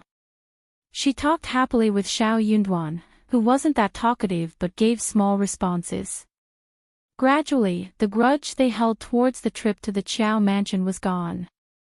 The couple grabbed some food and then, Qiao Xian took Xiao Yunduan for shopping. Farmers' families were not rich enough to splurge on spices and seasonings, and they were always fed light-tasted food. 2 or 3 meals might be useful to get a healthy diet, but too many such meals couldn't be tolerated. Qiao Xian, who had been used to a well-to-do life, had had enough of such bland food after just 3 days. She was definitely going to buy a lot of seasonings and spices today, before anything else. They were breeding sprouts at home, and after the dragon boat day, they would start to plant the crop. But it seemed that the grains were not enough, so her mother-in-law had tried to cut down the rice for the porridge so as to live more frugally. They would not be completely full until the new grains were harvested. Therefore, Qiao Xian decided to buy hundreds of jin of rice and flour respectively.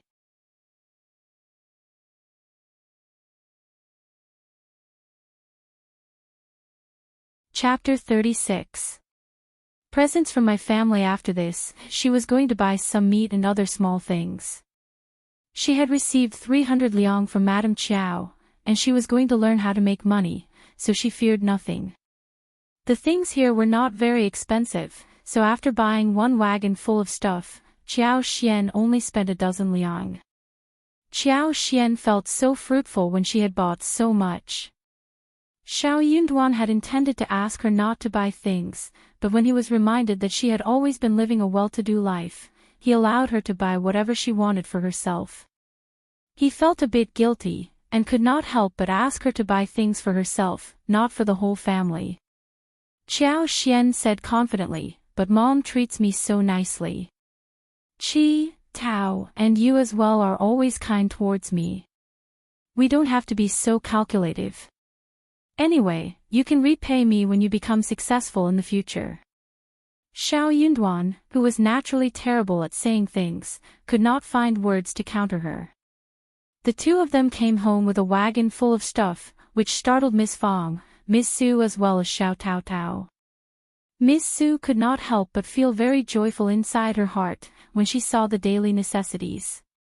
They were living together, so those things were for all of them to share. Her fifth sister-in-law was so generous. But then, she could not help but feel jealous of her. She was not a match against her fifth sister-in-law, who was born in a county magistrate's family. "Why did you buy so much? How much did everything cost?" Miss Fang asked. Qiao Xian smiled. "Mom, we barely visit the town. Moreover, these are not so expensive. Just put them away." Boxen OVL. COM. The mother-in-law instantly understood what she meant. Instead of asking anything more, Miss Fang nodded. "Okay, Miss Su, Qi and Tao Tao, come and help." Together with Xiao Yunduan and Qiao Xian, they carried the stuff inside the room and put them away neatly. When Qiao Xian was buying the meat, she just could not help but feel like eating braised rib bone and deep-fried pork. So, she volunteered to make 2 dishes tonight for them. Miss Fang nodded and agreed, asking Miss Su and Tao Tao to help her. They were just talking when Ms. Niu, who was holding her grandson in her arms, came with Ms. Ma. The two of them had already started to make a plan the moment they went into the yard. Ms. Ma looked about and said, "I heard that you brought home a wagon full of presents from your mother's family. We are a family, so I believe that we should be given some portion as well. I don't think that you should keep the good things all for yourself." "I agree," Ms. Niu added. "Unless you don't regard us as family. But I don't think that elder brother agrees with it." Miss Fang had a terrible look on her face and she was about to speak when Qiao Xian came there. Qiao Xian was on the same side as she was, so she explained. "You have misunderstood us, second sister-in-law and third sister-in-law. I bought those things with my own dowry. They are not presents from my mother's family." Qiao Xian felt that she had already put it clearly. Those were not presents from her mother's family, but bought by herself. Therefore, no one outside this family would be able to get a portion. Unfortunately, eldest uncle of the Xiao family always regarded his brother's families as one, and kept sharing food and stuff with the other sections of the family. As long as the other sections of the family expressed some gratitude, he would feel satisfied. Therefore, during the past few years, it had been natural for the other 2 sections of the families to get stuff from the first section of the family. Hearing what Qiao Xian said, Ms. Niu snapped. "It is all the same. We are one family, how can you be so cruel seeing us drink porridge whilst you are eating fish and meat?"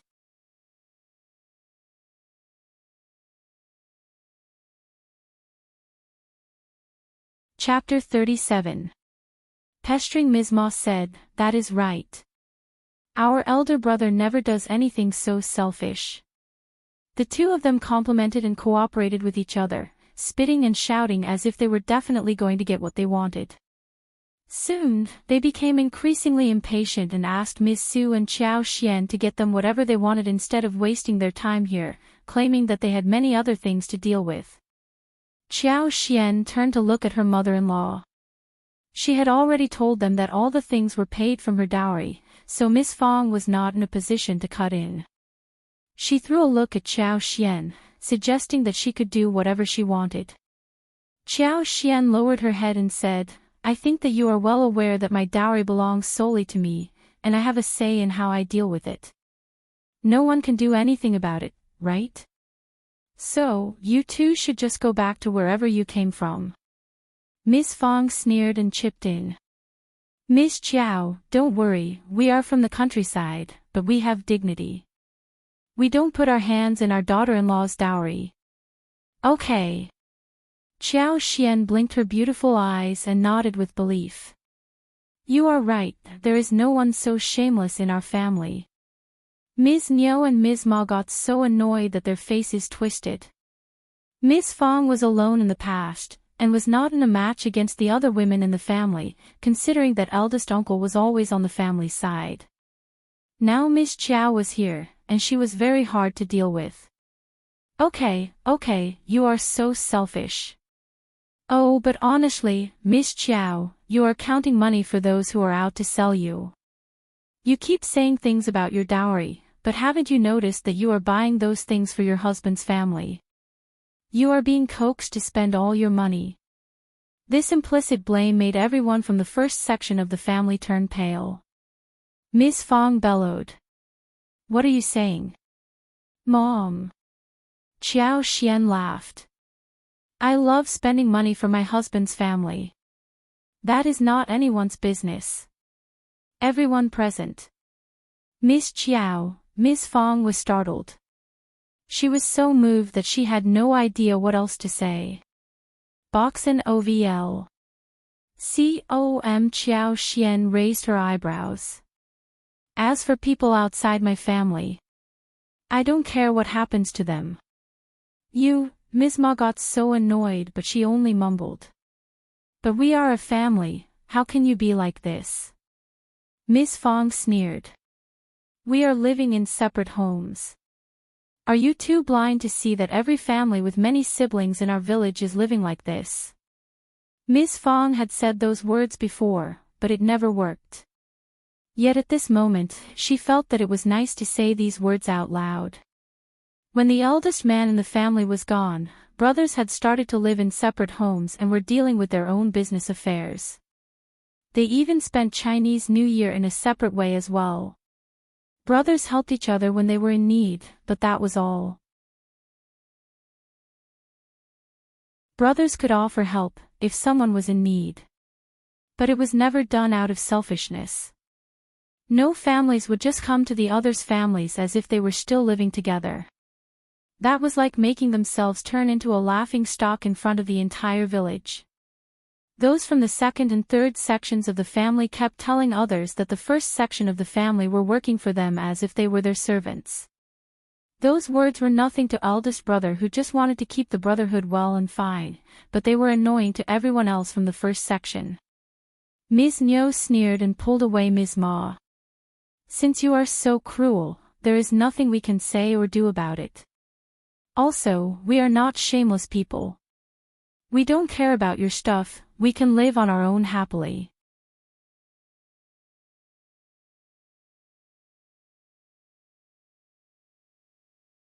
Chapter 38. Qiao Xian's plan. Miss Fong snapped at their retreating figures. You should have realized this point earlier. Xiao Xiaoqi scratched his head and whispered. Mom, do you think they are going to tell Dad about this? Miss Fong knocked at his forehead. Who cares? Xiao Xiaoqi grimaced and shut up. Qiao Xian smiled. Dad should be a reasonable man. Isn't it natural that I am in charge of my own dowry? Miss Fong sighed slightly and turned to Qiao Xian, speaking kindly. Miss Qiao, let's just drop what happened today. Don't buy so many things in the future, keep the money for later use. Qiao Xian smiled. Don't worry, Mom, we can earn money when it is spent. Also, I have got something to discuss with you and my husband. I am thinking about buying some land. What? Both Miss Fong and Miss Su were startled. Even Xiao Yunduan threw a surprised look at her. Qiao Xian smiled. Let's go to the room and talk. Okay. For farmers' families, buying land, building houses and buying bulls were always important things. When Miss Fong heard that Xiao Xian had such a plan, she completely forgot about Ms. Niu, Ms. Ma and all others. She was totally distracted. After walking around the village 2 days ago, Xiao Xian had already made a good plan. There was a slope of about 10 acres behind the Xiao family. Because the soil was shallow and there were many stones, it remained deserted. She planned to buy it, so as to cultivate mushrooms, plant fruit trees, some precious medicinal materials such as Gastrodia alata, Panax nota ginseng, Solomon seals, etc. When it was time to build fences, it could be connected with the yard at home, making it extremely convenient to take care of. That was a place which was an eyesore in other people's eyes. But she was a person with a wood superpower, and it should be a great place for her. Boxen OVL. Her superpower was growing day by day, and the more she used it, the faster it grew. It looked as if she were in the process of cultivating her superpower. If she planted 2 trees for each kind of fruit and expanded the range for 4 or 5 mu, they would always have all kinds of fruits for the rest of their lives. Then she could build some houses for mushrooms, and with the superpower of hers, she could harvest a lot within a short while. As for the rest of the 4 or 5 mu, she could plant Gastrodia alata, Panax nota ginseng planted there.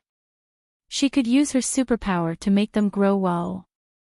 Moreover, she could have a batch of hens in the place that was isolated from the mushroom house and medical field. It would be so wonderful.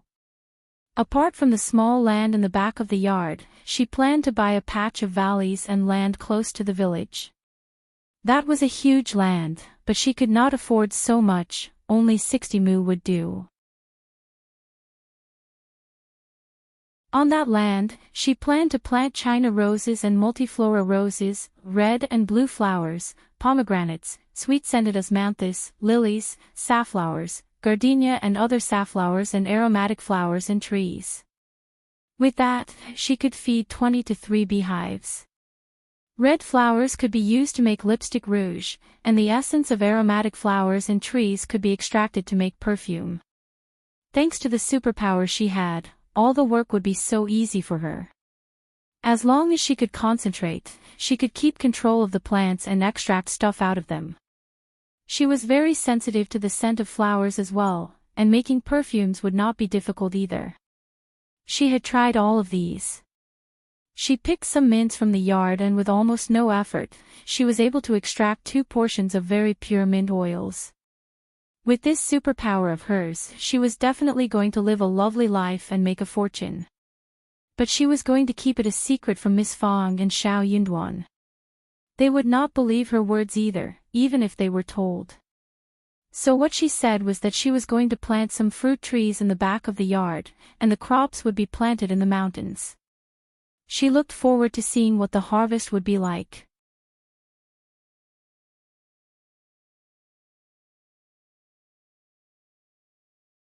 Chapter 39.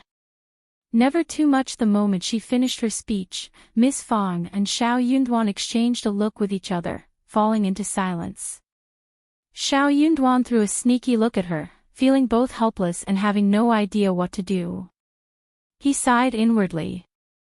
Well, it was not her fault. She was a daughter born in a noble family who had no idea about how farmers' families were living. Buying land. That land was all barren. But seeing the sparkle in her eyes as well as the obvious passion, Xiao Yunduan just could not help but hold back his intention of refuting her. Miss Su got a bit anxious, as she said with a smile, "Fifth sister-in-law, what are you buying barren land for? It is so difficult to sort and clean up these places, and what grows out of such land is nothing more than beans and peanuts. Why bother wasting the money on the land that doesn't even produce good things? We can just buy some good land with the money." Miss Su had her own plan. Xiao Xian had the money to buy land, which she was jealous about. But she was happy as well. Even if Xiao Xian bought the land in her own name, they were still one family and Ms. Su and her family should be able to get some profits out of them too. Also, even if they lived separately in the future and may not be able to share much land with the family, Ms. Su and her family would still get some share. No one would complain about getting too much land. Ms. Fong did not think highly of Ms. Su, but she still nodded in agreement. She said with a smile, "That is true, Miss Chow, your sister-in-law is right. We can use the money to buy fertile land. The price might be higher, but those wonderful fields produce grains, which is something this barren land would not be able to match." Qiao Xian smiled. "You are right, mom and sister-in-law, but I still want to buy some land first to plant fruit trees and some other things, as well as for breeding some hens. I can buy some watery land later too. Please, mom, just say yes." Miss Su did not want to give up. So she insisted. "But, sister-in-law, don't blame me for talking too much. You don't know much about the difference between lands. Just listen to what mom says. It is very painstaking to open the barren lands outside the village, and no good things would grow out of that, let alone the land in the back of our yard, where the soil is no thicker than 1 inch and stones are everywhere. Just don't waste any money on either of them." Miss Fong agreed. Boxen OVL. COM Xiao Yunduan suddenly said. "Mom, sister-in-law, if Miss Chow wants to have a try, what about letting her do that? It doesn't matter what she wants to plant." Miss Fong accepted her son's words, and after a moment of contemplation, she nodded. Miss Chow was spending her own money and she could do whatever she wanted. What she as the mother-in-law could do was to make some suggestions rather than make decisions on her behalf. If those fruit trees, peanuts and beans could grow well, then they would be able to get something, which was better than nothing. Miss Fong nodded and said with a smile, "Since you have made up your mind, then do as you want. Also, remember to write your name on the land contract, and keep the contract well. One more thing, however, we are still living together, so half of the income should be handed out to the big family and you can do whatever you want with the rest, even selling for money. That is a rule applicable to everyone in the family." "I got it, Mom." Qiao Xian smiled and nodded. She could keep her land contracts and be in charge of her own lands. That was already a great thing given to someone who was living in a big family. Many people had no choice but to hand out all she had, before they started to live separately. But must she hand out half of the income? That was something she needed to discuss with them. She was willing to do that, except that she did not want the other sections of the family to take advantage of what she handed out. Miss Fong smiled and nodded, feeling very satisfied by how Qiao Xian reacted. Her son's wife was a very understanding girl. He was lucky to have a wife like this.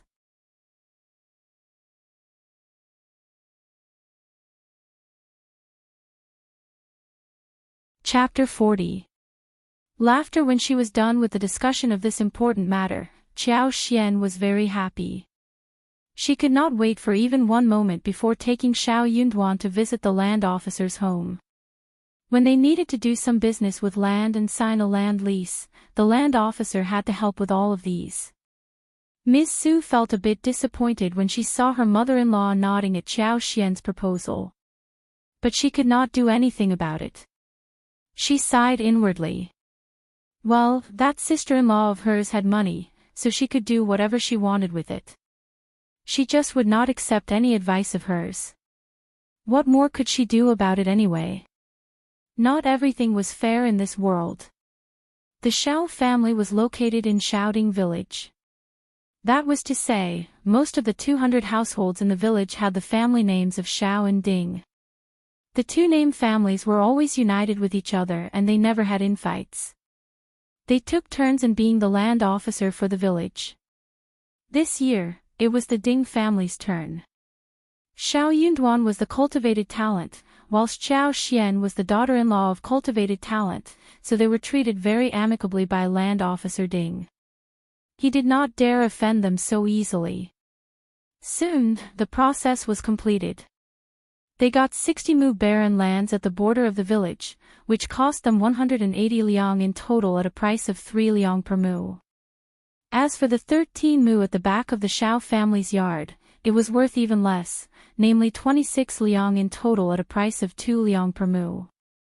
Land officer Ding promised that he would travel to the county to get them the contracts. They spent 206 liang in total, and would need a few more liang in the later process, when they would hire workers to do the cleaning, plowing and so on, as well as for buying seeds for flowers. They even needed some money to build a brick wall in the back of their yard. So in the end, they only had more than 70 liang left out of 300 liang which they originally possessed. It was enough for them to splurge for a long while. Qiao Xian was very happy. She was crying out of surprise inwardly. This was way too cheap. Boxen OVL. After she and Xiao Yunduan left Land Officer Ding's home, Land Officer Ding and his wife were laughing loudly. They thought that the young woman was very stupid. That was more than 200 liang which she spent, enough for a good piece of land of a dozen mu at a price of 7 liang per mu. That would be enough for them to get a lot of grain each year. The whole family would not be able to take in that much for the whole year. But she spent all the money upon barren land. The land officer's wife said, "Well, she is a noble-born lady who knows nothing. What she knows is to spend the money." But why does Yunduan not say anything? He must have studied too much and gotten dull in head. What about Miss Fong?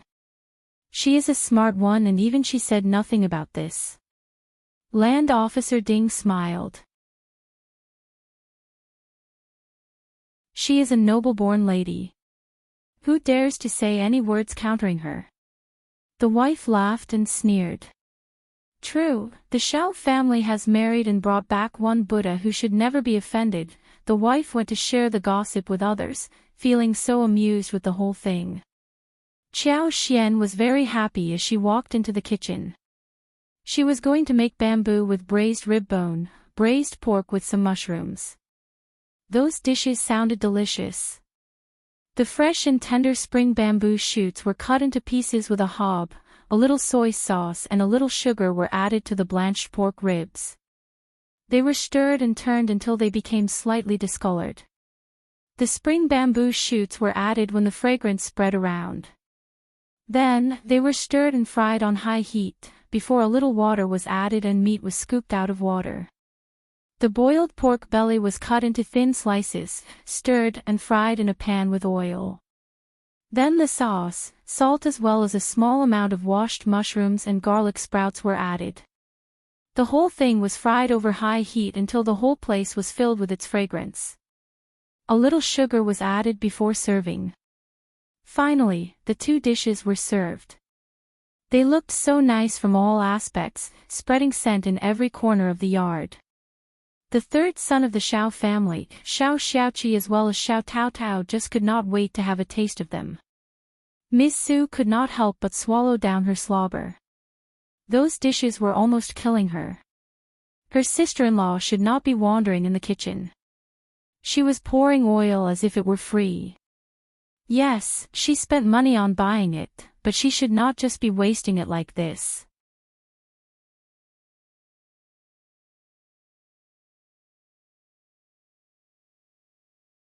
Chapter 41 Uncle Xiao's bad mood. Miss Fong was feeling a bit concerned too, but soon she remembered that it was Qiao Xian who bought them herself.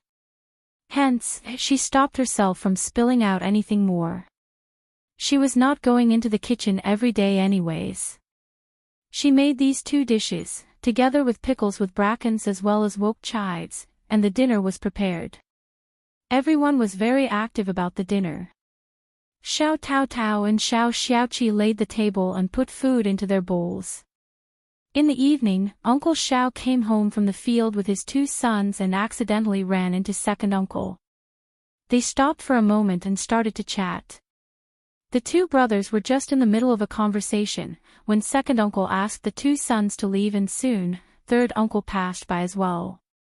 Eldest Uncle Xiao had not spoken with his younger brothers for a long time, and he was very happy to hear their respectful talks. But soon, the elder uncle felt worse and worse. When he came home and saw Qiao Xian, the elder uncle felt terrible. He frowned subconsciously. He had intended to say something, but since it was time for dinner, he restrained himself and decided to wait until the food was done. As they were setting the table, the elder uncle could not help but feel like eating when he sensed the smell of meat. But when he saw the two dishes, he started to complain to his wife. "You are wasting materials. There is so much oil." Miss Fong threw a look at him and was about to say something, when Qiao Xian added, "Dad, I made the food, it is not Mom's fault. Don't worry, I bought these with my dowry. I want to show my respect to you, just eat." The elder uncle got stuck with his words, and after a long while, he added, "Yes, it is your dowry, but don't waste money. It is not really how you run the family. This is totally splurging. Have you given some to your second uncle and third uncle?" When the words were spoken, the whole air turned cold. They were not very surprised. In the past, whenever Xiaoqi got some wild animals, the second and the third families would always get a share. So, when he got some more animals in the future, Miss Fong would ask Xiaoqi to sell them to their neighbor, Old Master Yuan, instead of bringing them home, which was better. Boxen OVL. So he only brought home 1 or 2 wild roosters and rabbits to improve the food every now and then. Qiao Xian was startled, and then she said with a smile, "I did not buy a lot of things to be given to others, apart from you, Mom and Dad. We can talk about this next time we get the chance." Eldest uncle was about to add something more, when Miss Fong said, "Just eat, the food is getting colder. Stop being critical when your daughter-in-law shows your respect." The third son could not stand it anymore. He took one bite of the ribs and exclaimed, showering her with compliments. "The ribs taste so good. You are such a good cook." Xiao Junyan and Xiao Qing could not stand the temptation anymore either. They wanted to have a taste of the food too. Ms. Fong gave food to her grandson and granddaughter, and asked everyone to enjoy themselves, whilst asking Ms. Su to take care of her 2 babies as well. They were all having a great time. Ms. Su was complaining inwardly. "The meat has so much oil and is well seasoned, of course it is tasty, eldest uncle." Well, eating was the only thing they could do at the moment. The 2 dishes with meat were not less, and Qiao Xian was not stingy with seasoning, so the bamboos and mushrooms inside tasted extra good as well. Both of the dishes were soon finished. Even the remaining broth was polished off by the third son and Xiao Xiaoqi with the rice. Miss Fong laughed happily. It had been a long time since she felt so good.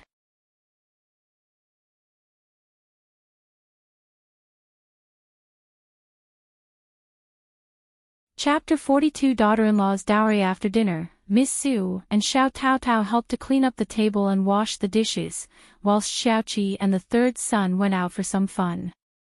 Miss Fong was looking after Xiao Junyan and Xiao Qing. Eldest uncle asked Xiao Daolong and Xiao Yunduan, as well as Qiao Xian and Miss Fong, to come over. He sighed. "You had an argument with second sister-in-law and third sister-in-law?" He felt really bad hearing what his brothers said to him today. He was so guilty and sad. He was not someone who wanted to get rid of his own brothers.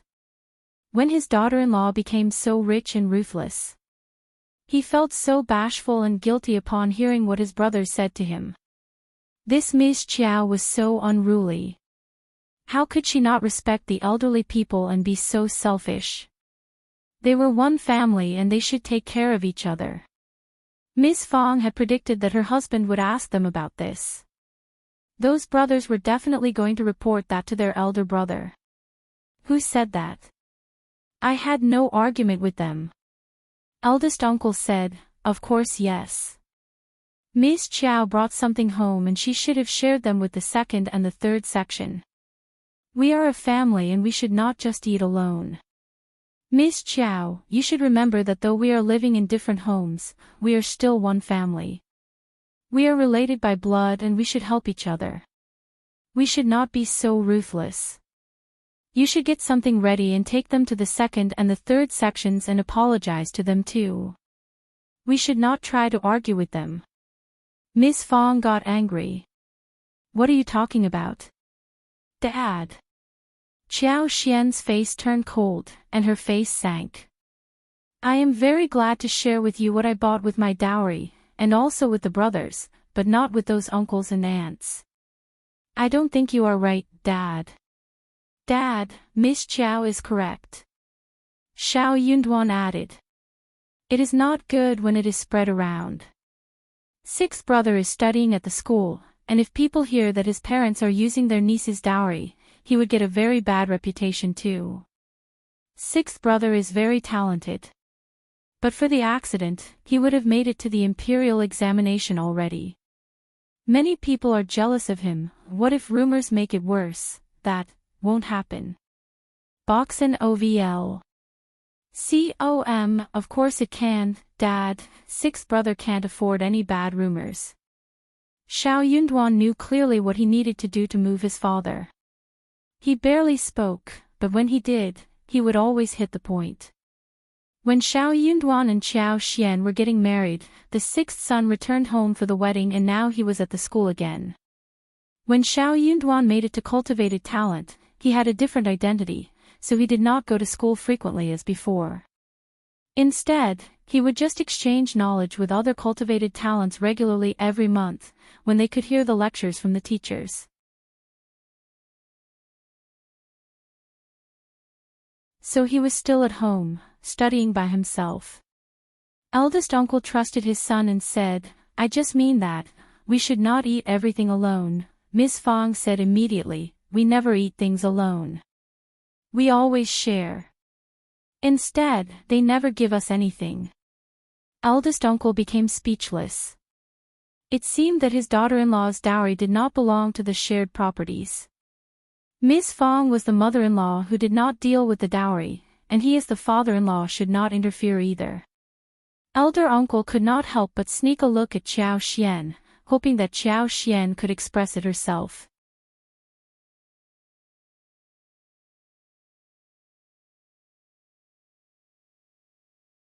Chapter 43 Xiao Yunduan's gentleness. As long as Xiao Xian expressed herself voluntarily, the matter would be settled. But Xiao Xian did nothing. Eldest uncle felt very disappointed inside. A family should be in harmony, and we should live in peace, and not split hairs. The second and the third section are not living a good life right now, and they have nothing to offer us. They would not hold back, if they really have something to offer. My brothers keep saying that the sixth son is intelligent and he has learned. He is definitely going to have a promising future and he will help us too. Xiao Xian looked up at Xiao Yunduan subconsciously. But Xiao Yunduan did not even move his eyebrows. He seemed to sense her gaze. So he looked up at her. Both of them looked deep into each other's eyes, and Xiao Xian got slightly startled. She smiled at him and soon withdrew her look. Xiao Yunduan's heart skipped a beat. He was taken aback too, and a look of gentleness flashed across his eyes. Miss Fong reacted vividly. She snapped. I need their help. I have my own son who is definitely better than him. My son is already a cultivated talent and he is surely going to have a more promising future than him. I don't care about their son. Elder uncle frowned. What are you talking about? Duan and sixth son are different. It is good that my brothers have such kindness. Xiao Xian could not stand it anymore. She stood up and said, Dad, Mom, I am feeling tired. I will be off now. Before eldest uncle could say anything, Miss Fong pressed down her anger and said in a gentle tone, Go and take a break.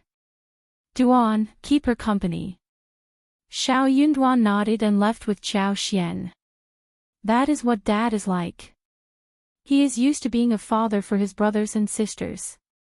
You can simply ignore those terrible words he said to you. Don't take them to your heart. Qiao Xian threw a look at Xiao Yunduan and smiled. I only listen to Mom's words. Xiao Yunduan was amused by what she said. He nodded. Good. Boxen OVL. Qiao Xian was not aware of and did not care how the argument went between eldest uncle and Miss Fang after they left. As long as her father-in-law did not interfere with her dowry, everything else would be easy to deal with. As for his hints as either compliments or blame, she would ignore them all. It was impossible for her to take those hints and act according to them. The following morning, Miss Fang said to Qiao Xian in a staggering tone that they might have to share a few kilos of flour with the other sections of the family.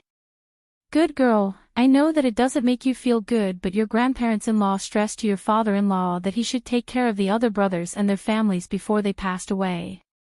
He has done more than enough and been used to showing such kindness to them. It is the other brothers' families who are not good enough for us. Your father-in-law listened to their complaints and was sighing for the whole night. Miss Fang was very happy to stop her husband from being too devoted to the second and the third section of the family. But eldest uncle did not spend a peaceful night and she felt sorry for him in the end. Qiao Xian got what she meant. She was okay to share some flour, and she knew that her father-in-law was too old. It was not easy for him to change the habit so fast. She was already very satisfied by what they had achieved this time around. After this instance, the other sections of the family would understand that the advantages were not very easy to grab. They would know more about this gradually. Qiao Xian smiled. Mom, you are right. Let's do this. You can have the right to take the call about whatever is happening here. You don't have to tell me anything. The female lead would not be bullied, ever.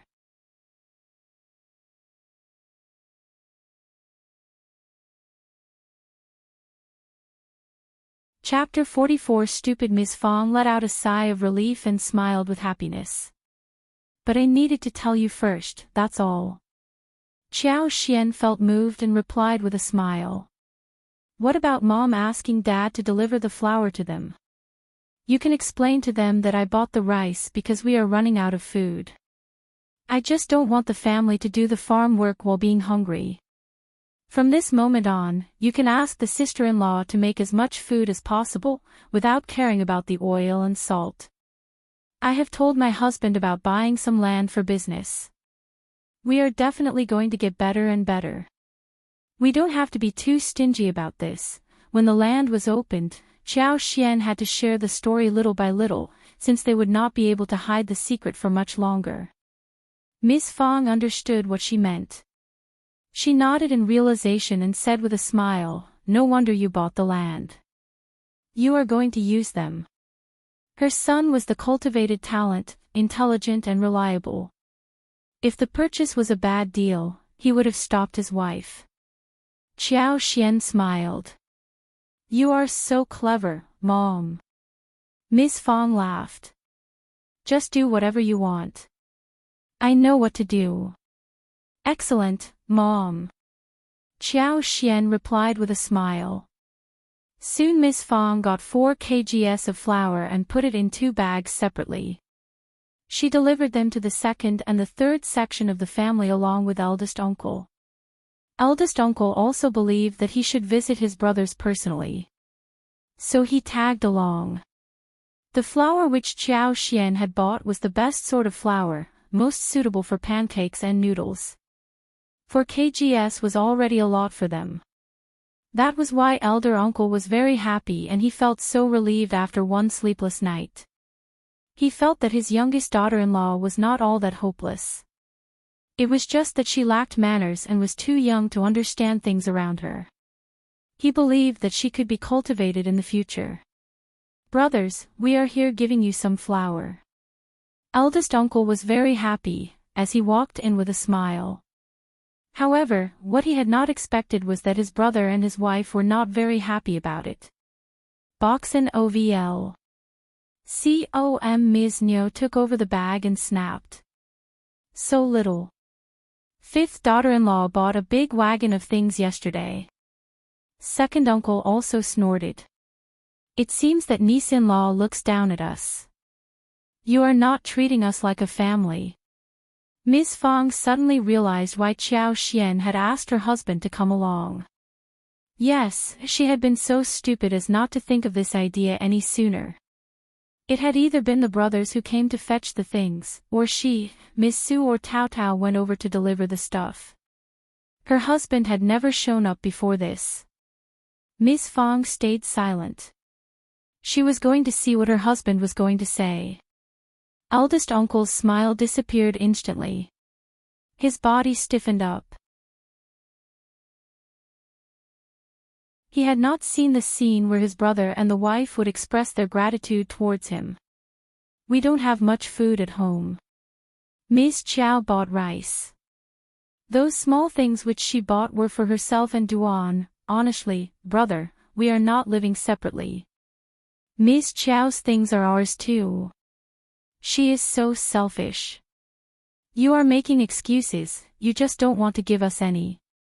We don't have any rice either. Brother, share some with us. You can't just watch our children suffer from hunger, right? Elder uncle gasped. He was stuck with words. The words that his daughter-in-law's dowry had been coveted by the uncles and aunts were emerging inside his head. If those things were for sharing, he would definitely share them with the brothers. But those were not part of the public resources.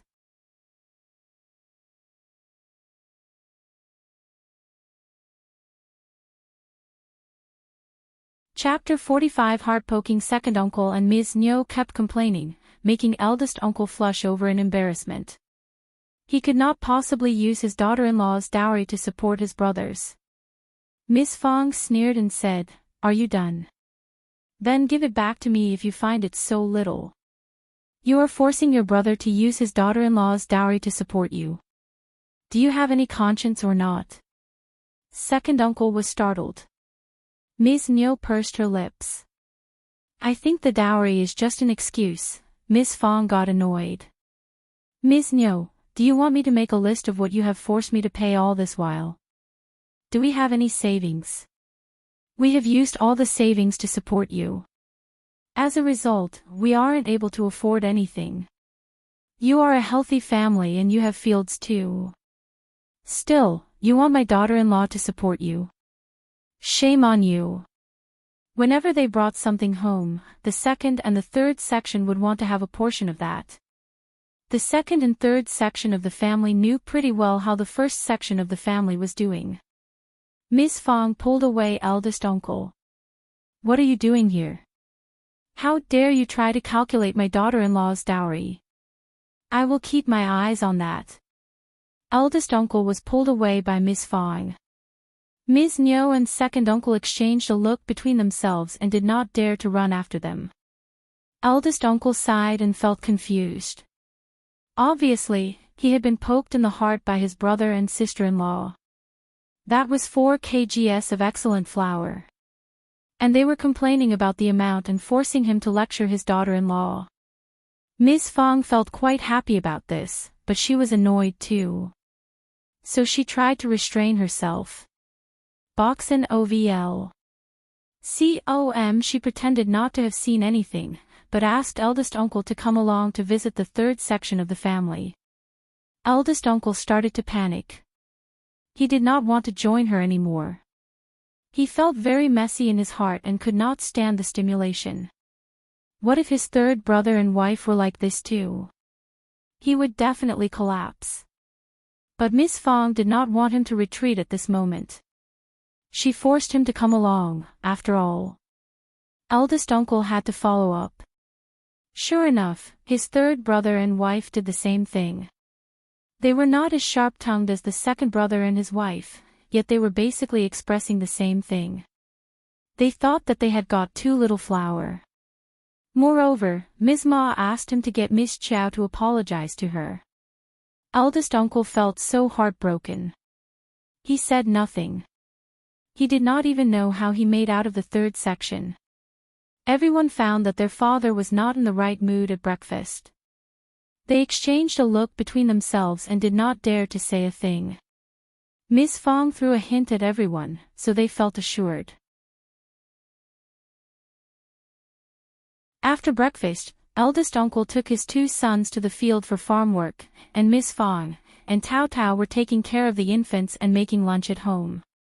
Miss Su, on the other hand, was plowing the field. Xiao Xiaoqi decided to have a tour around Wangqing Mountains. Otherwise he would have joined his father and brothers too. Xiao Yunduan was different. He was devoted to work and sometimes helped with the farm work in the field, when the season was busy. Xiao Xian and Xiao Taotao wanted to join Xiao Xiaoqi for the tour, so did Xiao Yunduan. Miss Fong was aware that her sons knew what they should and shouldn't do, so she asked them to take good care of Xiao Xian and said nothing more. Wangqing Mountains was a bit far away from Xiaoding village, and it took them 3 hours to arrive there. It was a beautiful place with ancient woods growing into the mountains. The temperature was 2 or 3 degrees lower than that in the village, and it was an enormous mountain. It was a good place to set up traps for large beasts, not for small animals like roosters or rabbits, because there were many beasts living in the mountains, and the small ones were eaten up by those big ones.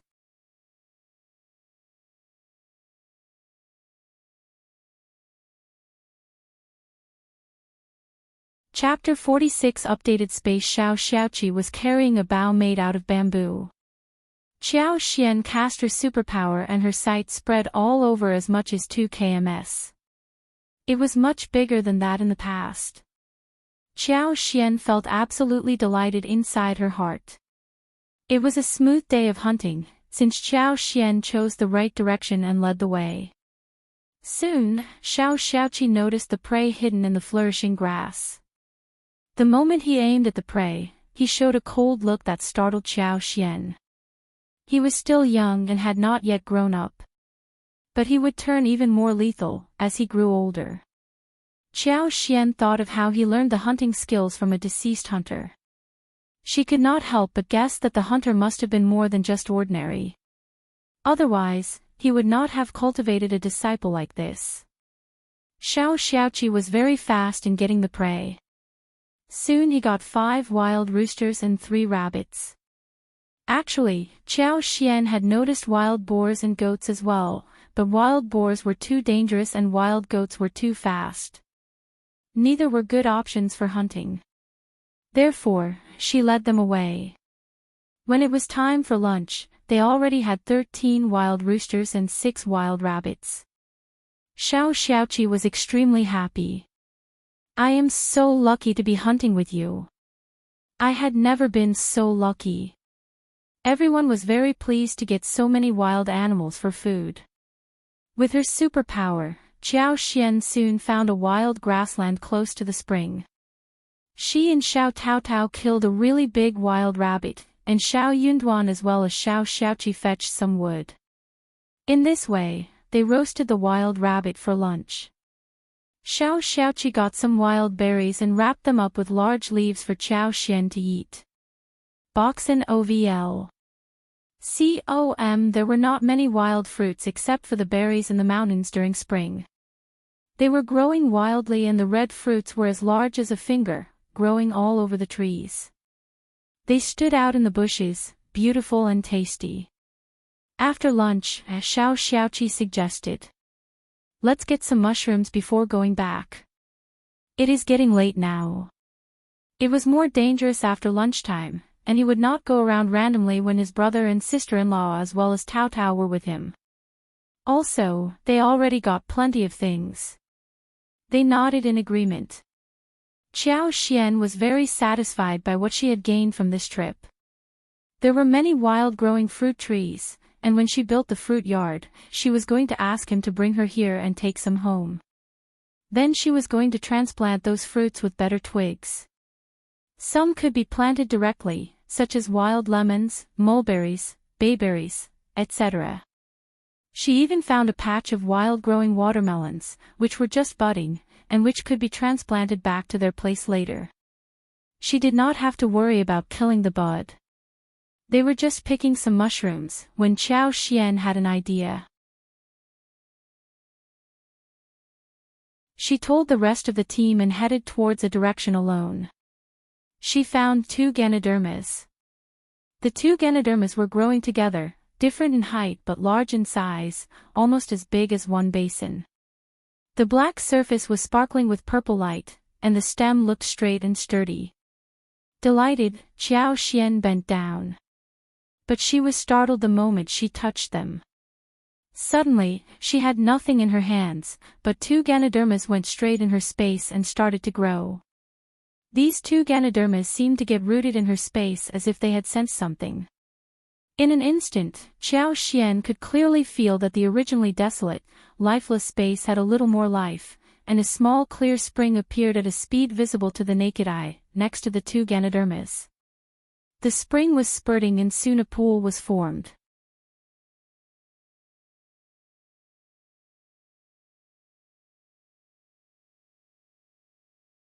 Chapter 47 Superpower expanded that trash space was finally going into function mode.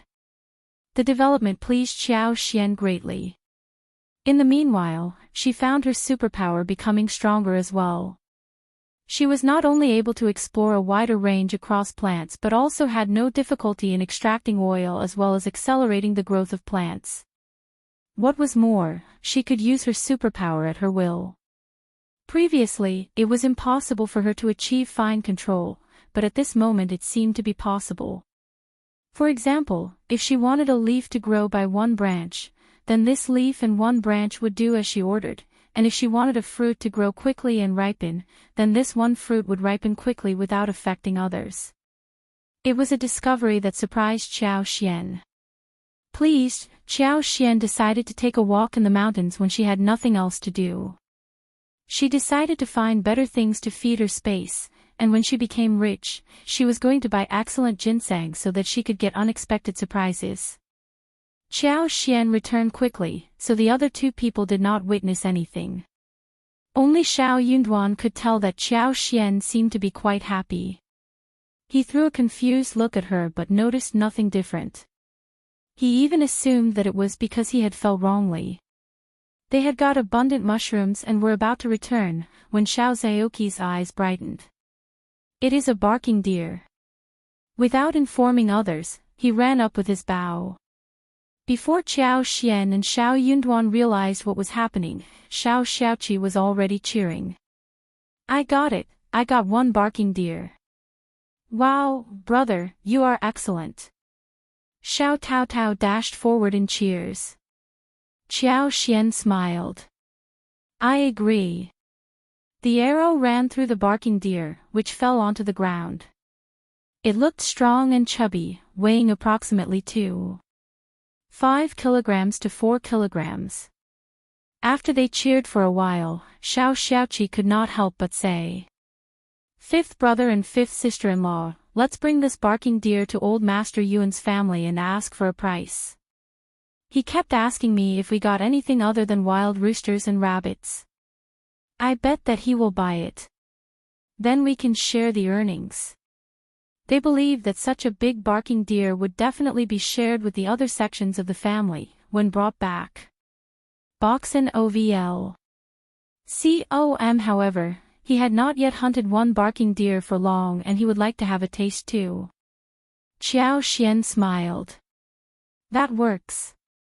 But you should share the money with Tao Tao, and we don't need it, right? Xiao Yunduan nodded. Yes. But, we have wild roosters and rabbits too, right? They are good to eat as well. You should keep the money. They insisted upon not taking the money, and Xiao Xiaoqi showed an embarrassed smile and dropped the request.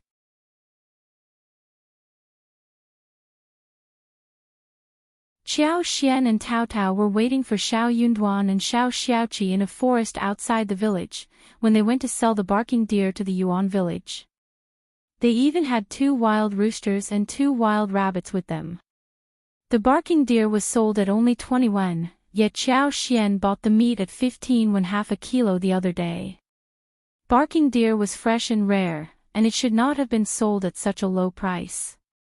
But there were no rules in the village. Old Master Yuan must have bargained hard. But Xiao Xiaoqi had no choice but to sell that to him, otherwise the other sections of the family would want to share it when brought back. But Xiao Xiaoqi was already very glad to have made a small fortune, since the cost wasn't that high.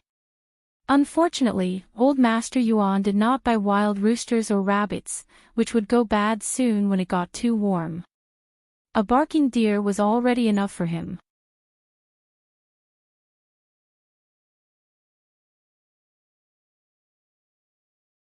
Chapter 48. Back home, Miss Fang took 40 out of the 80 yuan, and the rest would be shared between Xiao Xiaoqi and Xiao Tao Tao.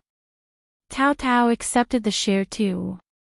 She said happily, "Brother, I can keep your share for you, and you can ask me for money when you need it." They all laughed. Xiao Tao Tao pursed her lips and said, "We have had such a big harvest today. Dad is definitely going to ask us to share it with second uncle and third uncle again." Sigh. Eldest uncle was nice in everything except for the fact that he kept thinking that he should take care of the other sections of the family. After so many years, the whole family already gave up trying to persuade him. The reason that half of the money earned by each person in the first section of the family should belong to the individual's personal property and only needed to be handed over to the whole family was because it was a rule set by Miss Fang decisively. In this way, some money could still be kept in the family. Eldest uncle, who was a father, would naturally not ignore his children, and Miss Fang, who was a mother, was considerate of her children, so eldest uncle would not object to this practice. But second uncle and third uncle once said that it was a rule that would spoil the children, and that the money would ruin children's future.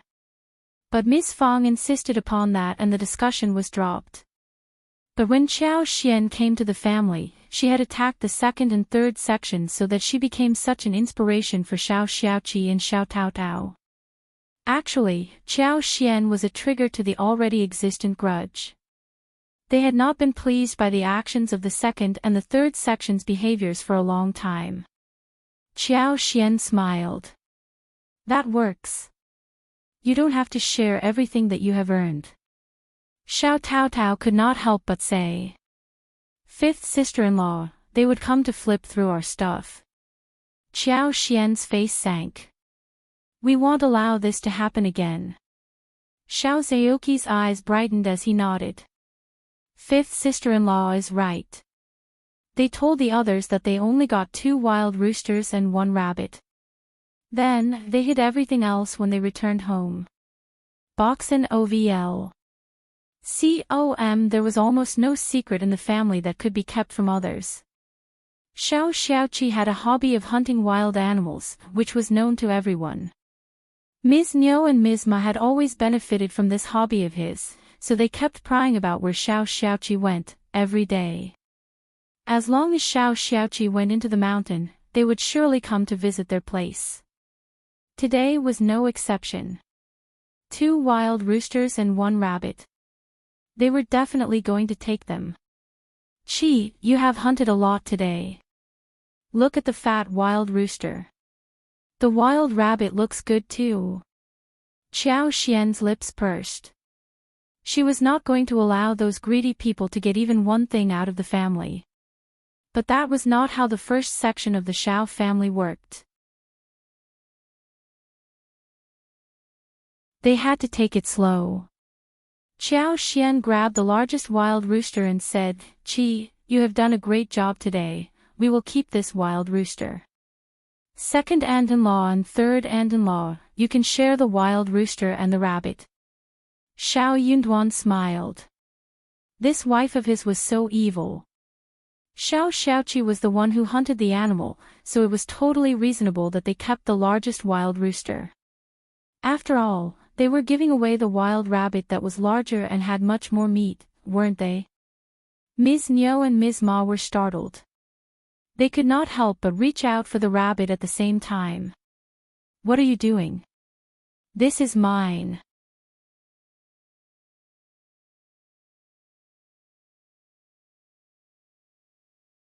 Chapter 49. Argument. Second sister-in-law. Sixth son needs to have some supplementary food. Hence, the rabbit should be mine. Sixth son is at the school, not at home. You can't bring him out for everything. How dare you try to snatch the rabbit from me? So what? I can deliver it to him tomorrow. It is important that the sixth son studies well. You should leave the rabbit for me. Ms. Fong showed a mocking smile and looked at her daughter-in-law with a satisfied smirk on her face. She left from there with her grandchildren. Xiao Yunduan went to study whilst Xiao Xian and Qi left as well. The two women should be left alone to sort the argument between themselves. Later, Tao Tao came to gossip with Xiao Xian, telling her that third aunt-in-law won and took the rabbit away whilst second aunt-in-law wanted to exchange the remaining with the rooster, but got turned down by their mother. Xiao Xian laughed. She had thought that it would be Ms. Niu who would win, but it turned out that Ms. Ma tasted victory instead. They had many wild roosters and rabbits left for dinner, and the remaining ones were hidden in the yard. They were kept in the leaves and maintained in the dungeon, so that the meat could be kept for many days. Wild roosters were never as chubby as home-kept roosters, but they were already quite big. Xiao Xian cooked dinner and made braised chicken soup with mushrooms, which tasted really fresh and delicious. The other one was stirred and fried over a lot of oil, whilst the green garlic sprouts were cut into sections. The wild celery pulled from the mountains was chopped into pieces, and some dried chili peppers were added. Soy sauce, salt, and ginger pieces were put in as well. The taste was strong and fragrant. People just could not stop eating. Then, she cut fresh bamboo shoots into thin slices, and made a light, fresh bamboo shoot soup. She even stirred and fried a vinegary and slightly spicy cabbage. Boxen ovl. The smell went over the room and made people drool. Ms. Su helped her, and was stumped seeing how the seasoning was made. Anyway, it was her dowry that paid for it all, and she could do whatever she wanted. Those were not from the family share, hence she did not care. But Miss Su could not stop eating at dinner. Xiao Sanlang was the happiest. He got so delighted that he spoke highly of his sister-in-law, which made Xiao Yunduan remind him that he should eat more and speak less. Xiao Sanlang nodded. Yes, I need to hurry up before you eat it all. Xiao Yunduan. When eldest uncle heard that the second and the third sections of the family were given some rabbit and rooster, he got very gratified inside his heart as well. They were a family and they should get on well with each other. It was a great, happy dinner. The following day, Xiao Xian started to work. She had already gotten the contract from Land Officer Ding the day before, and after dinner, she narrated what she was planning to do. She was using her own dowry and Miss Fong, as well as Xiao Yunduan supported her. Hence, eldest uncle said nothing even though he did not quite agree. Well, Xiao Xian was not using the family money. She needed some labor if she wanted to open a land. So after breakfast, eldest uncle went to the family land whilst Xiao Daolong, Xiao Sanlang and Miss Su as well as Xiao Xiaoqi, Xiao Tao Tao went to help Xiao Xian. Xiao Yunduan was studying in the room. Xiao Xian felt that she still needed more people, so she asked Xiao Daolong to get 3 men who were reliable to come and help. Just tell them to tell others that they are simply helping us. We will offer lunch and 20 yuan for each of them. Don't let them spill the truth.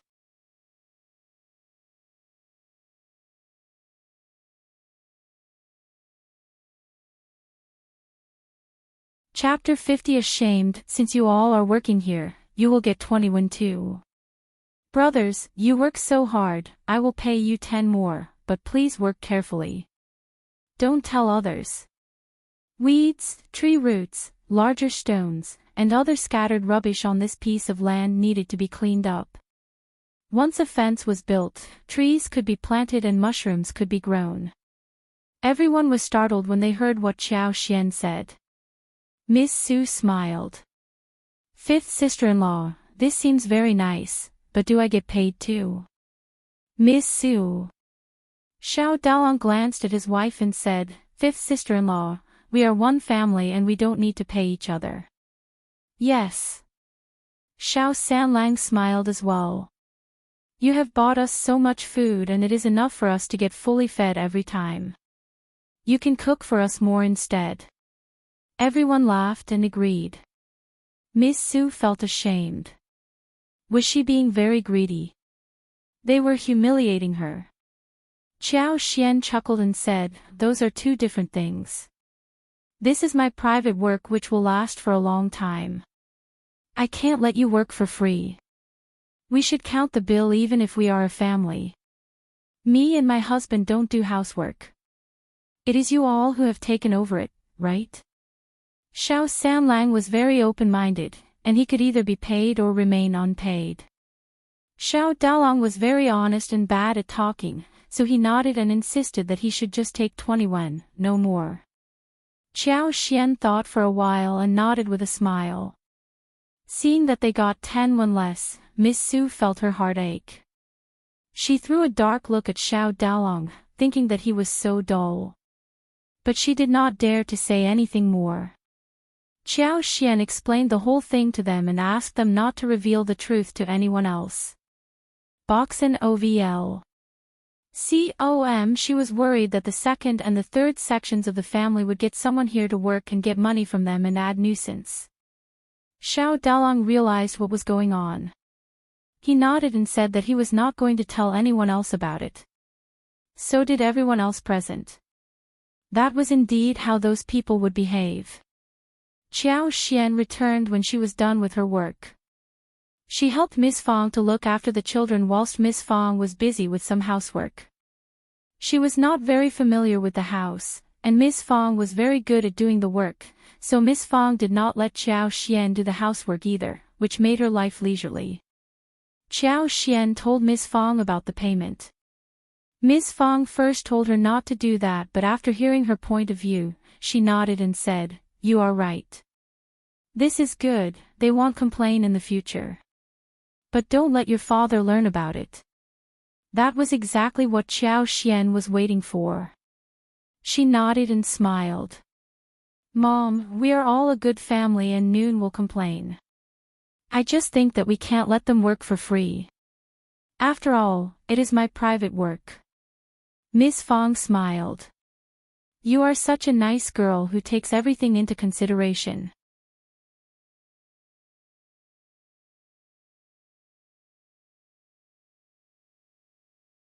Chapter 51. Qiao Xian's laughter. Qiao Xian was always very fast while giving out the payment.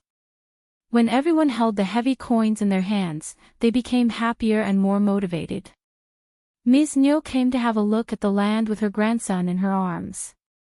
She sneered at Qiao Xian for being so stupid. She had just bought a wasted piece of land and was treating it as a piece of treasure.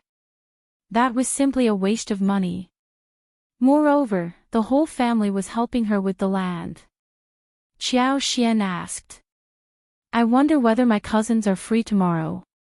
What about coming over to give us a hand? We are a family, aren't we? We should help each other." Ms. Niu glared at her without hesitation. "They are not free. Don't ask them to come here." Then she ran away with grandson in her arms. She was worried that Qiao Xian would catch her if she was even 1 second slower. Qiao Xian was laughing behind her back. 1 wild rooster and 1 rabbit were served at the dinner. The rabbit was cut into slices and fried in hot oil. Then it was woked with peeled garlics and deep-fried dried chilies as well as ginger pieces. Finally, a dish of fried rabbit was made. The wild rooster was turned into a very light dish. A bowl was used to hold the sliced chicken, which was later steamed in water. The soup turned out to be white, tender and sweet. 2 dishes of vegetables were cooked, which made the dinner table full of meat and vegetables. They were all tired from labor work today, but the food made them brighten up. They all spoke highly of the delicacies. From time to time, they had eaten wild roosters and rabbits, but they were never cooked in this way. They all spoke highly of Xiao Xian's cooking skills. She was considered smart as well. Eldest uncle said nothing. He thought that his brothers had got some share too. Boxen OVL. During the daytime, Miss Fong had already dealt with the wild rooster and rabbits well. She put them into a jar so it would not go bad even after half a month. Xiao Xian was thinking that maybe Xiao Xiaoqi could bring some to the town and sell it. But they could only start with acquaintances. Otherwise some hooligans might lay eyes on them. Normally, restaurants had a set menu and their own resources. Otherwise they would not accept some random wild roosters and rabbits. But they could work on some rich families who had good air. When they got the praise, they could try selling those animals to them. The group spent 1.5 a day cleaning up the 13 mu land, and they hired 2 masons to build up the 4-side wall, which took another 1.5 a day. Xiao Xian did not want anyone to sneak a peek at her land, so she had a concrete wall built with bricks, not with fences. The wall was as tall as 3 meters. Then she opened 2 doors from her own yard, and chained it up.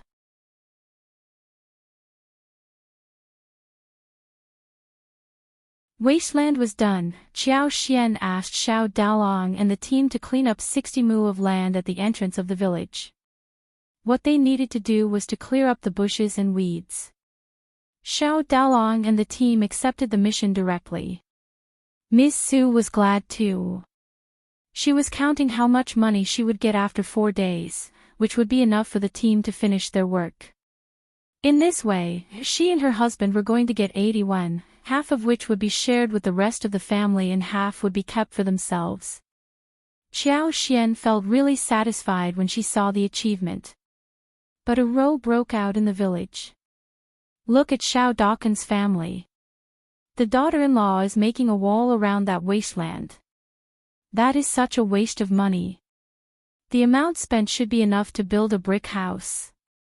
Splurging housewife, what a splurging housewife.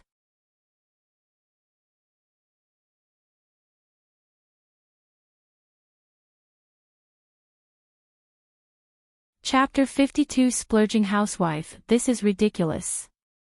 No one cares about that move. It is such a waste of land and money. Miss Fong should be a fierce mother-in-law. She is being so stupid now. Well, that daughter-in-law is the child of a county officer. She must be dominating the whole family. Even if Miss Fong is fierce, so what? It is such a misfortune that they have a daughter-in-law like this. They are going to have a very difficult time in life. Many people got jealous of Xiao Yunduan, who married the daughter of the county magistrate. They were all waiting to see the ridiculous scenes arising from the Xiao family. They were all ears for such gossip. Almost everyone around nodded and agreed. They started to mock the Xiao family, as if there was definitely going to be a lot of unpleasantness since Xiao Yunduan married Xiao Xian. Eventually, they all came to one conclusion. Just wait and see. It is never going to stop. But what is the daughter-in-law doing inside the wall?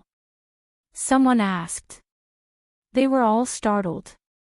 Yes, what is she doing? It is so stupid to have built a wall around a wasteland.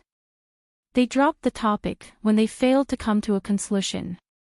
But whenever they had a get-together, they would always gossip about the splurging housewife of the Xiao family, and even made up a lot of jokes, just to wait and see how the family was going to deal with the trouble. Ms. Niu and Ms. Ma were also very curious. They went to the door and asked what was going on.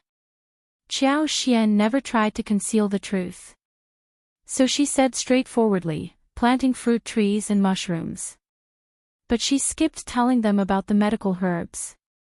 Ms. Niu and Ms. Ma, who did not believe what Xiao Xian was saying, started to mumble among themselves when they saw the serious look on Xiao Xian's face. Boxen OVL. But that wasteland is full of stones, hard and thin, not a good place for fruit trees at all. You are just wasting your money. True, you might as well give me the bricks to build a pigsty. Xiao Xian. Xiao Xian let them talk without saying anything in return. When they learned the answer, they started to spread the story and it became the topic of gossip among the villagers. The following day, Xiao Xian started to buy fruit trees in the village. She picked the really thick ones, cut them and transplanted them directly. She explained to those confused people that she would do something about it later. She needed bull-thick or arm-thick ones, which could be transplanted directly. In the village, some fruit trees were planted in front of and behind the houses, in the corner of the vegetable garden, and on the edge of the field. Although most of the fruit trees that were planted in this manner were actually unable to bear fruit at all. In spring, the flowers were full of trees and lively, and the small fruits were densely packed, but basically they could not be kept. When rain came constantly, they tended to fall little by little. In autumn, it was very difficult for them to have any good fruits to eat. Only bayberry, persimmon, loquat, and jujube would have been harvested. But the harvest only happened in some years, not every year. Usually, the main function of these fruit trees was the natural melon shelf.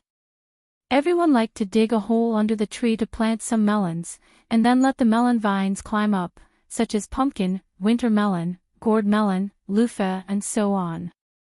Therefore, the so-called fruit trees were worth no money in other people's eyes. When Xiao Xian decided to buy the fruit trees, everyone was laughing at her. "What are you buying these for?" "For firewood." She knows nothing. She has never lived in the countryside before. She thinks that only by buying the fruit trees would get fruits. Ha!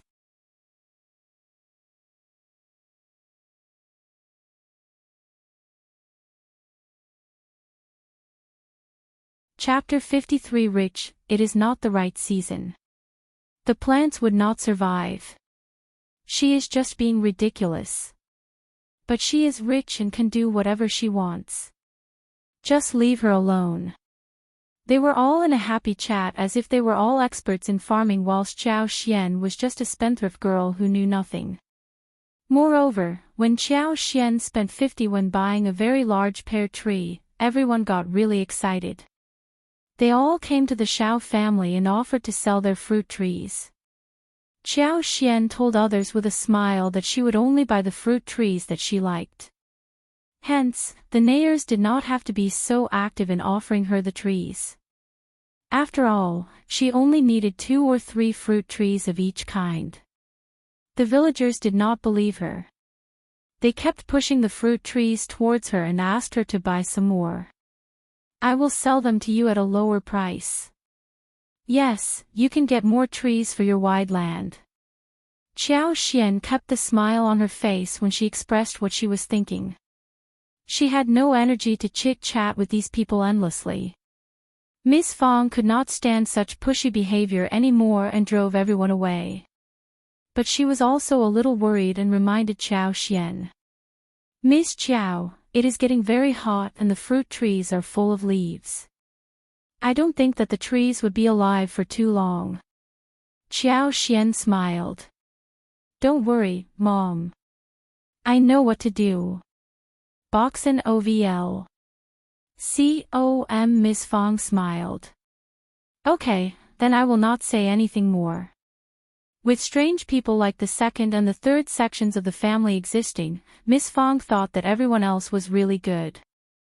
Although Miss Su had some plans of her own, she was still better than those from the other sections of the family.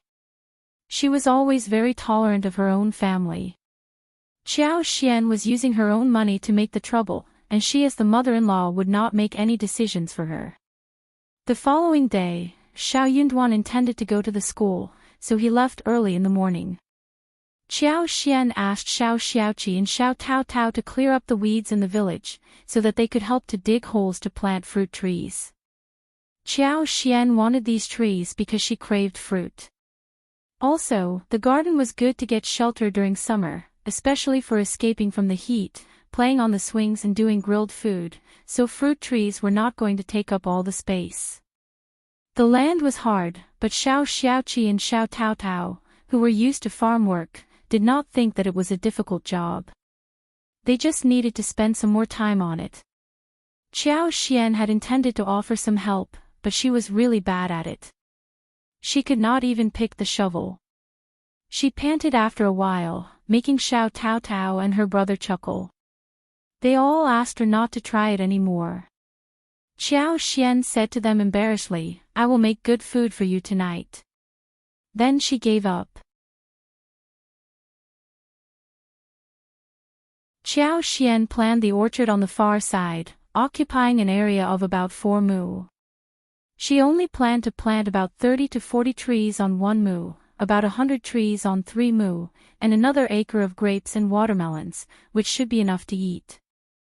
They could even make dried fruits and fruit jams. She had her superpower and could ensure that the trees would grow and thrive. She even intended to give it a try in the future when the brokers would try to get some longan, lychee, mango, jackfruit and cantaloupe from the frontier from other places or even the south.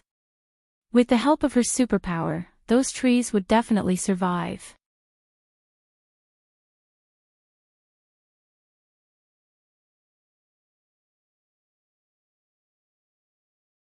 Chapter 54 A lucky star. Qiao Xian suddenly remembered the flourishing space, seeing the holes being dug. She started to concentrate. She could not help but get startled. Those 2 Ganoderma lucidum had grown bigger and were full of spiritual energy, exuding a faint medicinal fragrance, which was really refreshing. There was a spring pool of about 2 square meters on the side. The pool had no exit or entrance. The spring water looked very clear, but the bottom could not be seen. She tried to move some grass from outside but failed. It seemed that this space was very critical. It did not take in anything or everything. It only accepted Ganoderma lucidum, for example. She tried to pull out the spring, yet nothing happened, which made her feel disappointed. But the next second, Xiao Xiaoqi cried out in surprise. "Water, there is water here." "What? Really?" Qiao Xian and Xiao Tao Tao were both surprised. They rushed out and checked.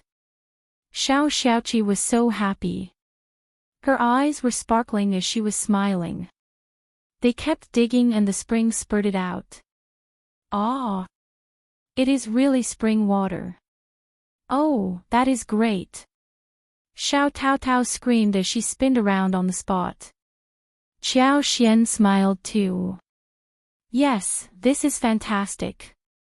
It must be the spring from her space. Good, she did not have to worry a thing about watering. Boxen OVL. COM, and it was a great relief for them. There were only 3 springs in the village. They had to carry water to their home when they needed some at home. But with this spring here, all they needed to do was to get the water out to the yard, which made it handy for them to use water. Xiao Tao Tao rushed out happily. "I am going to tell my mom." Soon Miss Fang rushed over too. She got so happy seeing the water. She struck her thigh and smiled. "Miss Qiao, you are such a lucky star. You are a lucky star." They needed to use water every day, and it was so annoying and painstaking to carry water. This spring just saved all the trouble. Who would have expected that spring appeared on this deserted land? Seeing the water rushing out, Miss Fang got both happy and nervous, seeing that there was no sign that there was any end to the water. "Keep this a secret, let's just see what is happening." This wasteland did not seem to be a place that should have a spring, and they wondered if the water would keep on running forward, or was it gushing out just for a moment? What if it was simply a momentary thing? When Xiao Yunduan returned in the evening, Miss Fang revealed the story to the family.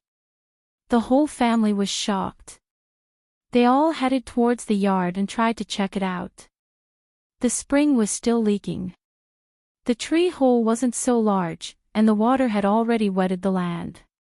"That is so good, it is so good." Eldest uncle just got so excited that he could not talk. "It would be so convenient for us to use water." "Ha!" Xiao Sanlang said happily. Miss Sue was laughing with tears in her eyes. It was always her husband who had to carry the water, and now the labor was saved. Xiao Yunduan raised his eyebrows slightly. It was such an unbelievable thing. This land was not like a place where water could gush out. How did she find the spring just after some digging? The land should have been flourishing if there had been water underneath. You're tuning into the Path of the True Immortal YouTube channel. Don't forget to subscribe and join us on this journey to catch the most captivating stories.